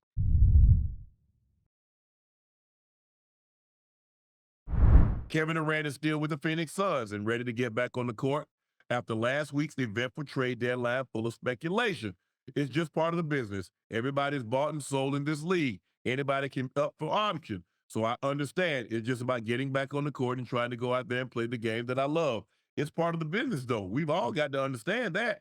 The Suns ended up having a relatively quiet trade deadline, dealing only disgruntled center Jusuf Nurkic to the Hornets, but keeping the rest of the core intact. The team's big three, Durant, Book, and Bradley Beal, is still together as the franchise tries to gain traction in the standing. Ocho, you agree, disagree, like what KD said? Yeah, I like what KD said. Obviously, he feels that everyone is expendable at this point, and I don't think KD would have said anything like that if he hadn't seen the deal that happened with Luka. I think he wouldn't have uttered those type of words, but now seeing that they were able to get rid of Luka despite how good he was, I think that's why he said what he said. Anytime KD was on the move, it's because he wanted it. Correct. It's because he wanted Yeah. it. You know, he said, you know, he was displeased with the issue or with the turmoil and chaos that was going on around him. You know what? I want to make a move. Mm-hmm. I want to make a move. Whether it was the Warriors, whether it was God damn it, whether it was OKC, Brooklyn. he was free agent. He was a Oh, free agent at oh, OKC, oh, okay. Ocho. So he's like, you know, Yeah. I want to move on. Well within his Right. right. Mm. The Warriors, you mentioned, he was there. He Yeah. wasn't happy. A part of that, Brooklyn. for me, a part of it, Mhm. the Warriors was new addition. Mhm. Johnny, Bobby, Ricky, and Mike, Right. they were the original. Johnny Gill could I sing them all, Yeah. but he didn't grow up in Roxbury, Boston. Right. So he was never going to be accepted like those, Mhm. like Trey, Right. Clay, and Mm. Steph. Excuse me, Right. Steph, Clay, and Draymond. Right. Right. We know what KD is. A 7-foot Mhm. walking bucket, Yes, sir. mid-range, can get to shoot the three. You foul him 90% of his shot, can play with his back to the basket, can put the ball on the Like floor. play off the We've never ball. seen a guy Yeah. 7 foot tall, handle the ball, and be able to do what he does. Right. But he's like, you know what? I'm gone. He goes Yeah. to Brooklyn and sees like, man, I'm gone. So once you leave, it's easier for you to do it again. It's just like Ocho. Right. It's just like somebody getting divorced. A lot of time when people get divorced, you see a person with multiple divorces. Because once you leave a Mhm. relationship, it gets a lot easier to Mm. leave the next relationship. You know, and that's another thing. Now I'm gonna take it to sports. Once you see someone get knocked out the first time, you know how much easier it is when they Yes. get knocked out again Yes. after that first one? Yes. So subconsciously, it's already there.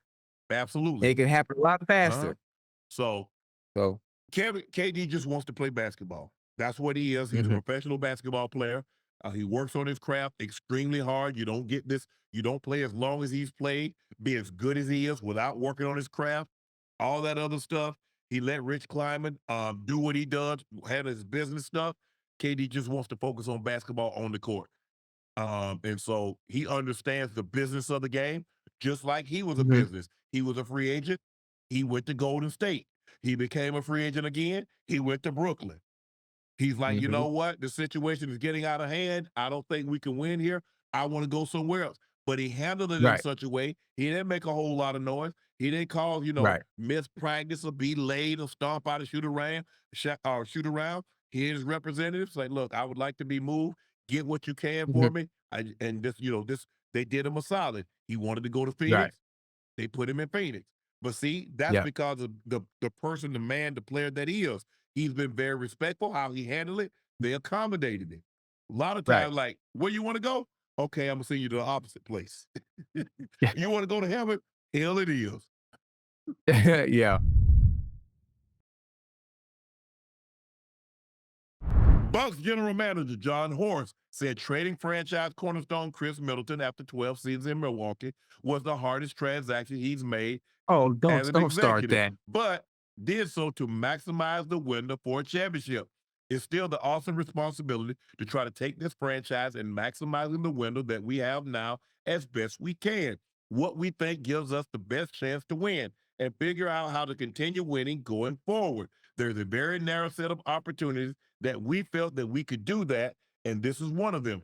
Milwaukee traded Middleton and rookie guard A.J. Johnson and a pick swap to Washington in exchange for Kyle Kuzma, Patrick Baldwin Jr., and a second-round pick before last week's trade deadline.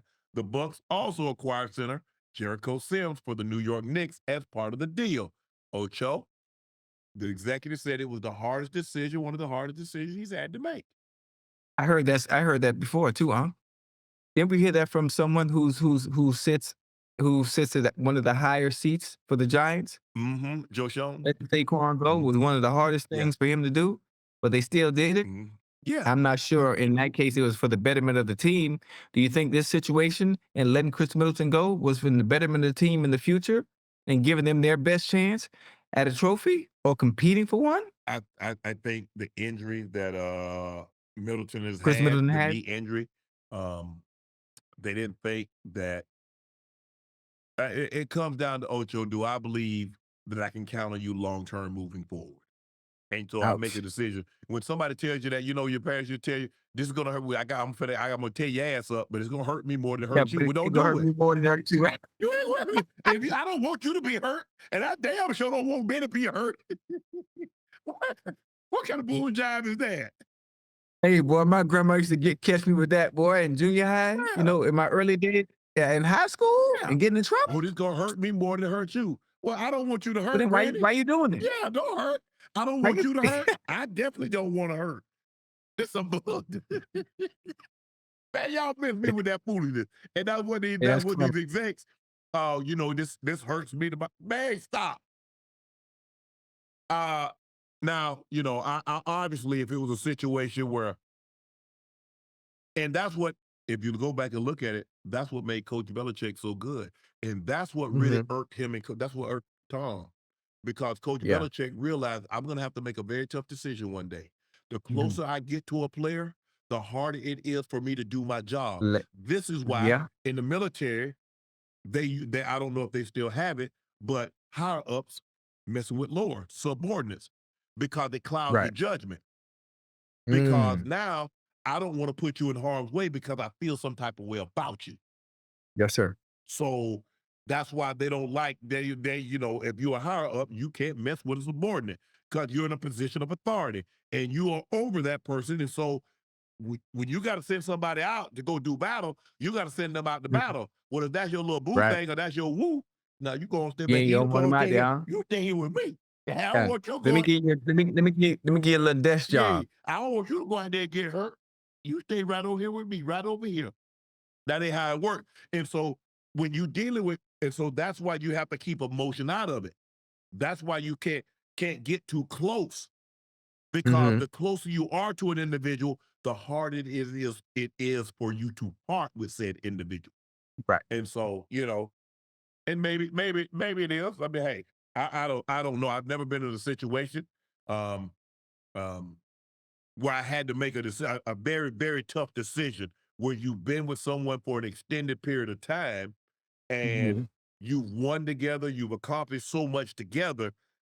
Right. Excuse me. And it comes to a point in time where you have to let said individual go. I'm sure that's not an easy thing to do. But like you said, at the end of the day, Ocho, no matter what I think of an individual, I still have an obligation to the owner that pays my salary, to the fan base, to put the best product on the floor in order to win a championship. Okay. I understand it.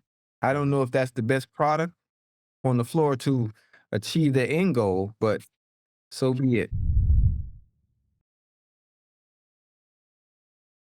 Ocho, the Lakers lose big in Utah after dismantling Utah just a few days ago. They lose by 12, 131-119, snapping the 6-game win streak. They head into the All-Star break, 32-20. Alex, the Lakers side, Alex Len, 7 foot tall, 250 pounds of sorriness. But my bad. Damn. That wasn't what was in there. I just read, that just came to me. The Lakers needed much size and physicality, which he did not provide after the Knicks trade with Mark Williams and the Charlotte Hornets. They waived Christian Woods to create an open roster spot. He missed the season after recovering from off-season surgery. But tonight was a tough first start for Alex Len, who did not do a whole lot, got some good cardio in. Other than that, 22 minutes, 2 of 5, 2 offensive rebounds. So he had 7 rebounds, 2 assists, 1 block, and 3 personal fouls. Not much. He probably just met the team yesterday. The Lakers had no interior presence with him on the court. Loud, the Utah Jazz just shoot 52% from the floor. Laurie Marketing was 11 of 18, 6 of 10 from the 3, 4 of 4 from the free throw line. 32 points plus 35. Walker Kessler plus 23. He had 16 points. Jordan Clarkson had 23 points. He was plus 33. Tonight just wasn't it, Ocho. And we knew this was going to be a problem because of the ability to defend. And right now, they don't really have guys. You look at the guys, they don't have defensive guys. I don't know why they only allowed, unless Jackson Hayes got hurt, I don't know why he only played 7 minutes. But he left the ball game and didn't come back in. He was 2 of 2 from the field, 7 points. 7 minutes with 4 points. but they can't Mhm. defend Ocho. Austin Reeves struggled And shooting the three tonight. So did Luka. But Luka's going to take a while. He's been out almost 7 weeks. Since December. Yeah, Yeah, he's been since out for a Christmas. minute. So it's going to take him a while to get his rhythm back.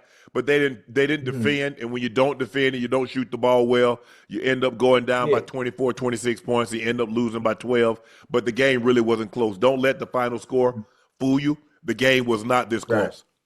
Nah. Hey, but listen, the Lakers, as opposed to the last game, the Lakers came out flat. They came out flat. They played very uninspired. Obviously, Jackson Hayes only getting 7 minutes, having what, maybe four points? What was it? 6 Yeah, he had points? 4 points in Something like 7 minutes. And ever since he was out of the game, I think he's the only defending presence that could really be inside the paint and be able to defend to some extent. After that, it was just a goddamn layup line, basically for the Utah Layup and Jazz. dunks. How many lobs did you see? I mean, they're throwing lobs from out of bounds. It was Lob City. It was Lob City. Now, also, one of the things you have to notice about this game, too, when the Jazz played the Lakers the first time, they turned the ball over, I think, maybe 18, 19 plus times. This game, they were able to protect the ball a little bit more. They didn't have as many turnovers. And obviously, with the Lakers coming out as flat as they did and the Jazz being efficient as they were from the line, I forgot, I think Collier had 20. What is it? How you say? Laurie Marketing. Yeah, marketing. A Young Bull was balling, man. Yeah.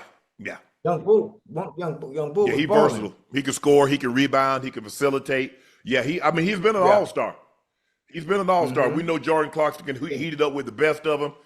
John Collins had a nice game tonight, 17 points, 8 rebounds and assists, 2 blocks. But you could tell early on, Ocho, the way the Lakers came out. They came out really with no enthusiasm. They didn't defend. They didn't attack the basket. They look at the free throws. Mhm. I mean, they're called free They throws, missed and you're 13. 17 to 30. Yeah. Go- I mean, hey, listen, Luka is going to take Luka a little minute to Yeah. get going, to get his rhythm back. Austin Reeves, you're going to have games like this.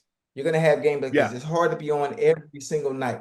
It's hard to be on every single night, and tonight just happened to be one of those Yeah, nights. he had played well. was- He had Reeves had really played well, say the last 8 to 10 ball games. He'd been really well, had a career high 45 points. And when Luka and LeBron were both out of the game, played well the other night when Luka first got there. So yeah, he had a down night tonight. He didn't shoot the ball. He ended up with 15 and 11 assists. Did a great job of facilitating. Only had 1 turnover, so you can live with that. But he didn't shoot the ball well. He was 1 of 10 from the 3-point line. Jackson Hayes left with a facial contusion, so that's probably why you got Lynn playing probably more minutes than you really wanted him to play. Koloko also got 9 minutes, but they just don't have bigs. They don't have bodies to really throw at people, and the guys that they throw out there, that's all they're doing. They're throwing out there. Jackson Hayes is really a guy you don't. None of their bigs you run offense for, Ocho. They run lobs, get it off. Hey, you want points? Get it off the rim, offensive rebound, and put it back in. That's how you're going to get your points because we're not running anything for you. Right. Now, obviously, I think if Jackson Hayes is there, he's some type of defensive presence. Yeah. Obviously, with his length, he's tall. And the Lakers just couldn't seem to keep up with the pace that the Jazz had the whole game. Well, they you know what? They end up taking the lead because the Jazz had a scoring drought. And that's what happened. It's a game of runs. The Lakers got their run, and then all of a sudden, they relaxed, wouldn't play any defense, and layup, dunk, layup, 3, 3, 3, 3, 3. The next thing you know, the game is blown wide open. But they're going to have to do a better job. JJ is going to have to find a combination. Look, he's searching right now. The 3 guys that going to start is probably Reeves, Luka, and LeBron. We'll see mix and match with Jackson Hayes. Probably Rui is going to be the other guy that starts. But Vanderbilt's they're rough on him tonight. Bronny got in at mop-up time, got him a 9 quick points, hit 2 threes, 1 or 2 from the free throw line. Nice little floater, little floater in the paint. He looked good. Yeah. He looked very comfortable. Very poised, very confident, especially in the shot selection. Yeah, but it's hard for me to believe that Dwight Howard wouldn't be better than Alex Lynn. It's hard for me to believe that. I ain't saying he's going to be. We don't need Dwight. See, people keep when you keep talking about Dwight, you don't need Dwight Howard to be Orlando Magic Dwight Howard. He can't, nor should you expect that from him. But what they got, so you tell me Dwight Howard can't be better than Koloko? Really? He can't be better than Alex Lynn? That's all we're asking, Just to be better than that. Just defensively. Not be all NBA, not be defensive Right. player of the year, not be that. Right. Just be better than Right. that. Okay. I see what you're saying. Okay, I have a question for you then. So how long, obviously, you have the All-Star break coming up right now. How long until the Lakers figure it out? How long until JJ figures out what pieces he needs to be able to contend? You're not contending. This team, this roster is not built to contend. It all depends on who you get in the first round matchup. You might can steal. I mean, Luka and LeBron might can steal it, but that's as far as you're going. You're not beating any team to have. You're not going to beat OKC. Not with this. You're definitely not. What you gonna do with Yoke? Now Jamal Murray went crazy tonight. He had 55. Jokic had a quiet night. He said, Jamal, I've been carrying you today. I've been doing what I do. Hey, you go ahead and take it over. And he dropped 55, and everybody knows Jamal Murray can get hibachi hot, and he got that tonight.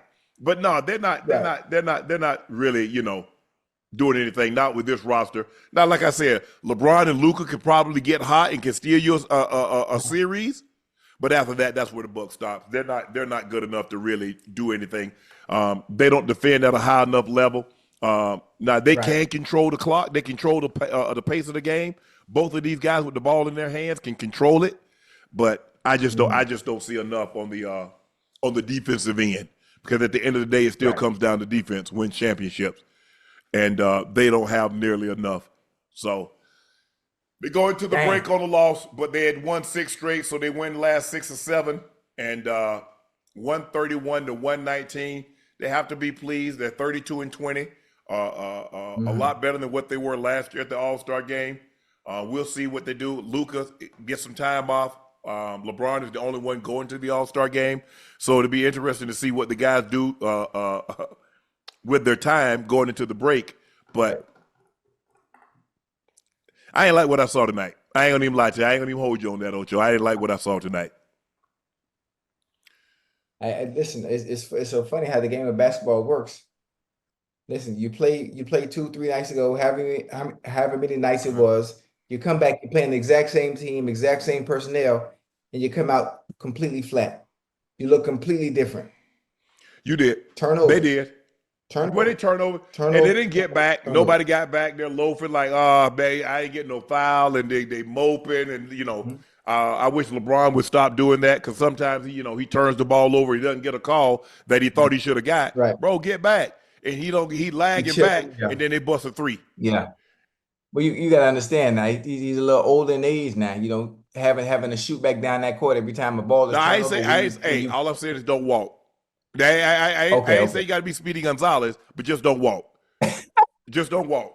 Give me a little bit more effort, because the guys are looking. You can't miss a shot, get mad they didn't call a foul, mope down, and then shrug your shoulders like, what happened? Allow the team to score in transition.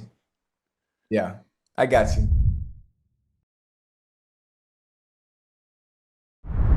Brandon Ingram declined $160 million with the Pelicans, only to accept $120 million with the Raptors. But listen, I have a question, Unc. I don't know in what world, chat, y'all stay with me real quick now. I don't know in what world where it's that bad where you leave $40 million on the table and choose to go somewhere else. You ain't nobody finna sit here and tell me, listen, I just left New Orleans for a week, 7 days straight. You ain't finna tell me, based on what I saw in that wonderful city, culture, the people, the food, the architecture, the history. You ain't playing basketball. That you don't want to be there. You ain't playing basketball. Well, the devil is alive. You just saw Tyreek. You just saw Tyreek complain, making $32 million in Miami with all that water, with all that nice weather, with all them women down there. He complaining. Now you want to try again? Now, wait a minute. Now, listen. Now, that's apples and oranges. You talk about 2 different scenarios. You talk about a Tyreek Hill that just came off a season that was nothing like he felt it should have been. You had a quarterback that gotten hurt. He wasn't getting the ball like he felt he should. He was frustrated. Stay with me. He was frustrated about, for one, not putting up the numbers he should. 2, not getting the ball the way he should. And 3, he got in front of that camera before he cooled down. That's cardinal rule number 1. After a game, you make sure you go take a shower and calm down before you say anything you shouldn't say before you get in front of that camera. Now, you're not going to tell me that New Orleans is that bad, even if you do play the game of basketball to the point where, you know what? I'm not coming back here. I'm not signing here. I'm going to leave $40 million on the table. I'm going to go somewhere else and play Not for going 120. somewhere else. He went to Canada. He went to another country because he want to win. You say frustration. Who wants to be there? You see Zion. You think Zion want to be in New Orleans? Hold on. Did Anthony Davis want to be in New Orleans? So I'm just trying to figure out the players that they've had that wanted to be there. You say you can't understand why? Because I want to win. Hey. I can't win there. Well, listen. Well, you know what? The onus that's on management. Management needs to make it a place, some kind of way, some shape, way, form, or fashion, where people want to come. Ocho. You need to do what you need to do. Ocho, see, Because it's great for you, Ocho, if you're a tourist.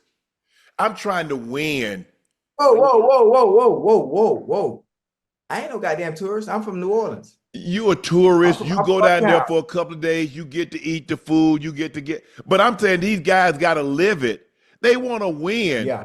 That's not, and New Orleans is not conducive for winning. It's okay. It's not a knock on the city. But let me ask you a question. What big time free agent signing with New Orleans? I'll wait. You just take your time. Chad, we got time. We just getting started. Tell me the big time free agent that's signing with New Orleans. Okay, I understand what you're saying. But you didn't hear what I said first. The onus is on management, creating an environment where people want to come to. You know, there was a time where people didn't want to come to the Heat. They always wanted to come to the. First of all, the only thing you traded for Jimmy Butler. I mean, you got Jimmy and LeBron. But LeBron ended up being a trade. He did them a solid. They didn't get KD. Right. They didn't get no big other free agents. So while you over there huffing and puffing talking about coming to Miami, when? Who? Let me finish. Let me finish. There was a time when nobody wanted to come to Cincinnati. You know that? They still don't. don't. Have a problem coming there. You stop playing. What big time free agent y'all got? All of them want to come. I said they want to come. The timing hasn't been right for them to. No, you say they want to come. Who? And I'm not an owl. I don't sit on no tree. I can't turn my head all the way around. But who? No, listen to me. The big free agents that have been available. You listen to me. That's where they wanted to go. They just didn't say anything public, and it didn't work out in their favor. I just told you it didn't work out in their favor. Money. So in other words, they want to go to Cincinnati, knowing they're not going to get paid, knowing Mike Brown has been cheap, knowing the Bengals have been cheap their entire existence. Really? But I'm just telling you. Now listen, who's the owner? Who's the owner in New Orleans? Who's the owner? Miss Gail Benson. Pelicans. Mr. Benson. Miss Gail Benson. The husband died. New Orleans Saints. Yes. Gail? Oh, that's my girl. You for real? Man, I gotta talk to Miss Benson. Because listen, what I saw in New Orleans, there's no reason why two things can't coexist. The Pelicans having a winning mentality, and it all starts at the top, to go along with the goddamn city that is winning itself. I know what the hell I saw the past week I was out there.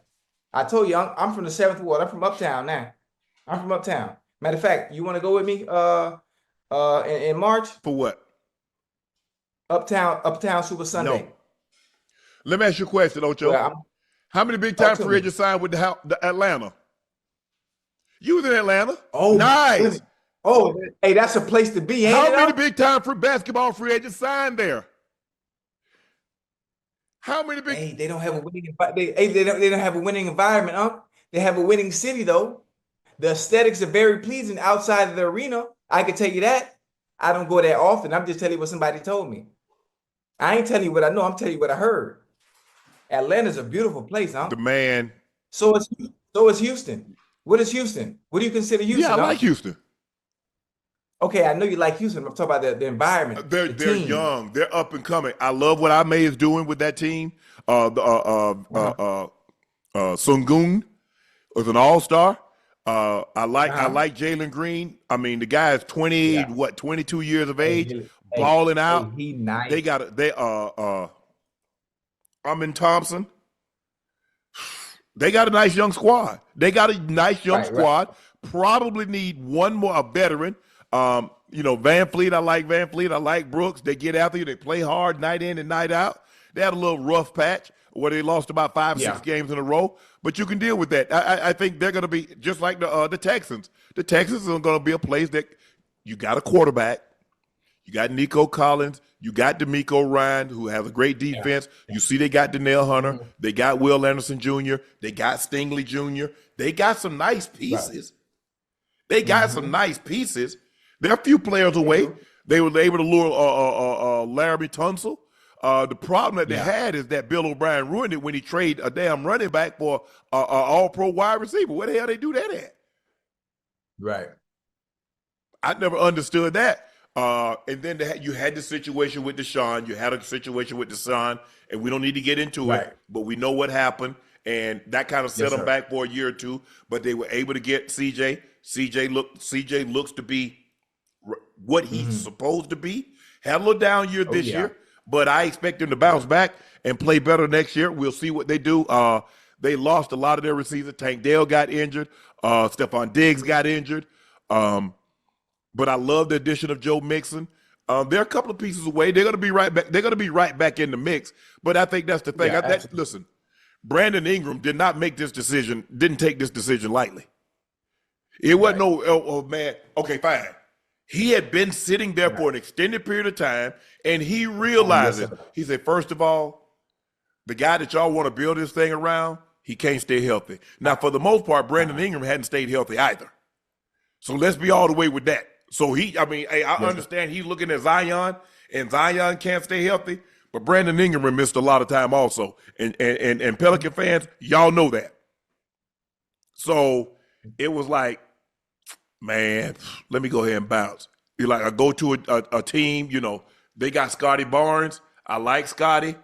They got that. I mean, look, I hate calling the man last name, but 40 million? How you leave 40 million on the table? Come on now.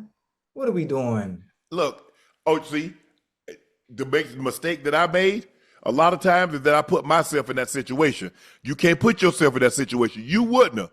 But money can't buy happiness. The man ain't happy. Listen, money can't buy you happiness, but you know what money can buy you? It can buy you time. Well, he had it can buy you time. He had all the time he wanted to spend in there.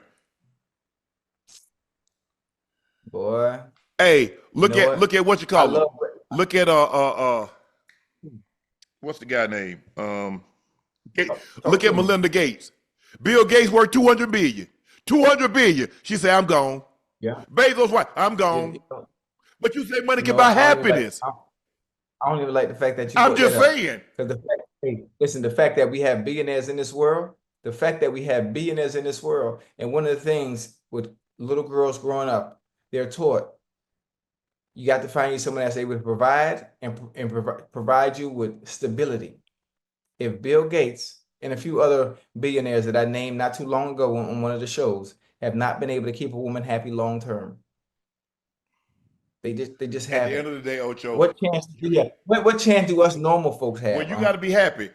Ocho, you make it seem like it's only the women. Or men get divorced too. Men leave relationships. I ain't never seen. Boy, don't do that. When the last time you seen a man initiate a divorce? I ain't seen it in a very long time. More times than not, it is the woman initiating, but it's the woman that's also getting fed up. With some, so it's not something that women don't haphazardly do things. Women are very methodical. They're very thoughtful. They're not just rushing out. They're not a guy will leave a great woman for a fine thing. That ain't how women think. Women don't think like that. Women are very methodical. Women are very meticulous. When a woman leaves a man and they've been in a relationship for an extended period of time, she's had it up to here. Come on now. Now you notice I said here. Because when she had it up to here, she stayed. When she get to here.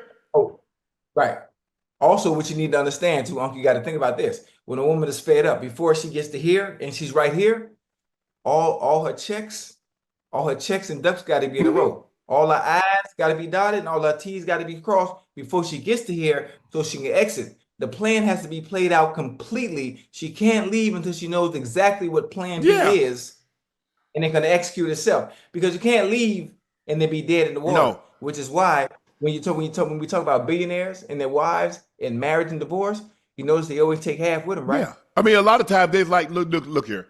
I ain't taking half because neither one of them had prenups. So theoretically, they could have got a big old chunk. They could have got more than what they got. Now, 40, 50 billion, they ain't nothing to laugh at.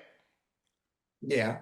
But I think the thing is, a lot of times when women already, see, women will already told you what they're unhappy about and, fix it. We ain't listening. And then like, man, I don't know what happened. Well, she kind of told you.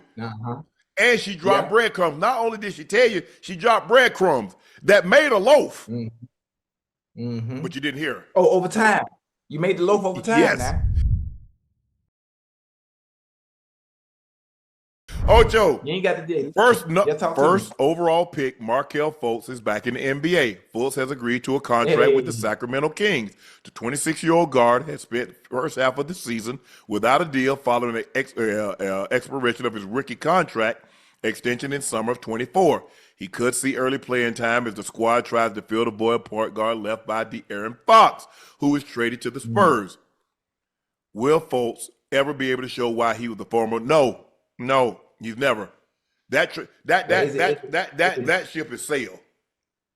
Is it here? Is it still here? What if here is fixed now? I think that's the barrier he couldn't get past. Hold on. Didn't they take him over Mentally. Jason Tatum? They took him over Jason Tatum. He was like that, Never forget, he was like that. Ocho, The reason they took him over Jason Tatum is based on what he showed. Ocho, that shot. You don't normally take a guy with that. With a shot that looked that defective, the mechanics. Come on, Ocho. Right. More times than not. Ain't nobody listen. No matter how good he is, I don't believe a number one receiver is going number one overall as a body catcher. You got to be able to pluck the ball. You got to be able to play in traffic. You got to be able to transition. Right. So if you got that many flaws, number one overall. I mean, listen. Shots can be fixed. Lethal shooter is right there down the street. He's not too far. You get with him in the offseason if it's that big of a problem. Hell, Sean Marion. Remember his shot? He went first overall though. See, that's the thing, though, Ocho. If you take a guy like that, Ocho, you take a guy like 15, 16, you think about it. You take a guy number one overall, he's supposed to be franchise changing. He's supposed to be LeBron, Shaq. That's what Akeem, Wilt, Kareem, Magic Johnson. That's what they're supposed to be. Dwight Howard, franchise altering. Right. He wasn't that. AI. I have a question. Based on what you saw out of folks coming out of college, you didn't think once he got where he was going, he going to be franchise changing based on the film that he put up in college? Well, I looked at him. I mean, he was like he was a lot of hit or miss. But I was just always leery of that shot. Right. It just concerned me. It did. You think somebody would have took Sean Merriman number one overall?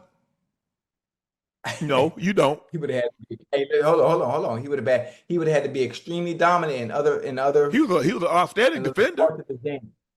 Yeah, he turned himself into with that shot. He turned himself into a decent shooter. Could make threes, but he could defend. He could rebound. It's just hard. No, too much time has passed for him to live up to what where he was selected, the slot that he was selected as. No, he's not living up to that. Now, can he? Hopefully, he can have a serviceable career moving forward. Right. So he was out of the league. Yeah, he was out of the league for first half of the season. What guy that's out of the league for first half of the season all of a sudden comes back and you're like, well, you know what? Hey, we sure made a mistake on him. Right. It doesn't happen like that. I mean, it's right. Well, listen, I'm hoping he comes back and makes a difference. He feels in that role in sack that De'Aaron Fox leaves, and he can come in and be efficient and be somewhat, if not what we thought he would be something close to it. But here's the thing: you can have a quirky shot a la Ben Simmons. But normally you need to be 6'10". Ben Simmons was an all NBA defender. Right. He was an all-star, 6'10", could handle the ball. But you see, eventually that caught up with him. Yeah. Because he became afraid to shoot the basketball. You see, I can't teach you how to shoot if you're afraid. See, I can't teach you how to swim if you're afraid of the water, you can't learn how to swim. You heard what you just said? Ben Simmons was scared to Shoot. what? Marquez, he became scared to do also what? So guess what that Well, starts he's from? scared to go to the basket because he didn't want to get fouled. He don't want to get fouled. This is a contact sport. It's a physical game. Now I'm going to send you to the free throw line. Oh, so we don't want to. Yeah, see? Again, guess where that starts at? Right. Mentally. They're already beat mentally before they even get to the game. So you can't even play the game freely because there's certain parts of your game you don't want to get exposed. Yeah, I just you already losing before you even play. I just thought Ben Simmons didn't work hard enough on his game. It's hard because I see guys, look at Austin Reeves. Austin Reeves has gotten better and better. An undrafted free agent has gotten better and better and better and better. It's hard for a guy to not get incrementally better if he or she doesn't work on something. You want to get Ocho, I'm not saying you finna I'm not finna say the guy about to be Michael Jordan or Kobe, but you can get better. Go back and look at Ben Simmons. Ben Simmons ain't getting better in nothing offensively. As a matter of fact, number went down. Also, comparing the two, Austin Reeves has no choice but to get better. Austin Reeves has no choice but to improve.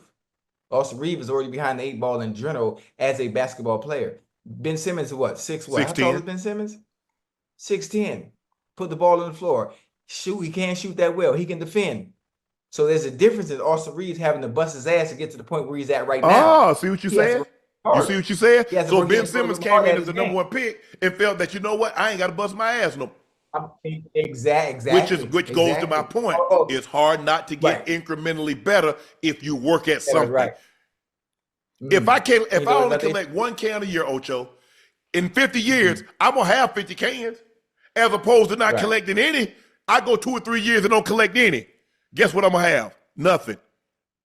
Nothing. And that's the thing. It's hard for me. There is no way 6'10" can handle the ball, can defend. He can defend like 4 or 5 positions. He can guard a smaller point guard. He can guard a 2, a 3, a 4. When I look at Ben Simmons, and I know chat don't get on me like this, but I see Ben Simmons, he should have been Jason Tatum before Jason Tatum. He should have been LeBron. He should have been a bigger LeBron, Magic Johnson, because that's what he was. He's a point guard. He's a 6'10" point guard. And he can facilitate crazy. That's what he should have been. Like crazy. Yeah. And he could defend. Yeah. I mean, that's crazy. That's crazy. That's crazy. Some of the biggest busts of all time in NBA history. And we use that term when we say bust. Obviously, you get to the NBA, there's a success. But when you are the first overall pick, you're supposed to be franchise altering. Anthony Bennett. Whoo, Lord have mercy, for the Cleveland Cavaliers. Greg Oden. Greg Oden, I think, would have been successful had his knees not gave out on him. The injuries. Right. My homeboy from Savannah, Purvis Ellison, his knees gave out on him. Marquel Fultz, he had a knee injury and a shoulder injury. He tried to change his shot, but it just didn't work. But I wish the young man the best of luck. He can't be no more than, 26, 27 tops? Because he got to be like the same, 26. So he's still, hopefully young fella can get a couple of years, stick, get an opportunity, get some playing time. Because I've seen him, have good games, just not consistent. Right. I mean, I've seen him. I think I saw him one game. He had a triple-double, had like 20-something. But playing at the pro level, being a starter, it's all about consistency. That's what it's about. Yeah. Because any of those 450 players on a given night, let me take that back. Not the top, let's just say the top 75 players. We know what they can do. But the other 250 can give you hell on a given night. The problem is they can't be consistent like the other 75, the top 75 can. That's what separates. It's all about consistency. The restaurants that do the best business, what are they? They're consistent. The service, the quality of the food, the hospitality, the consistency. That's what it's all about.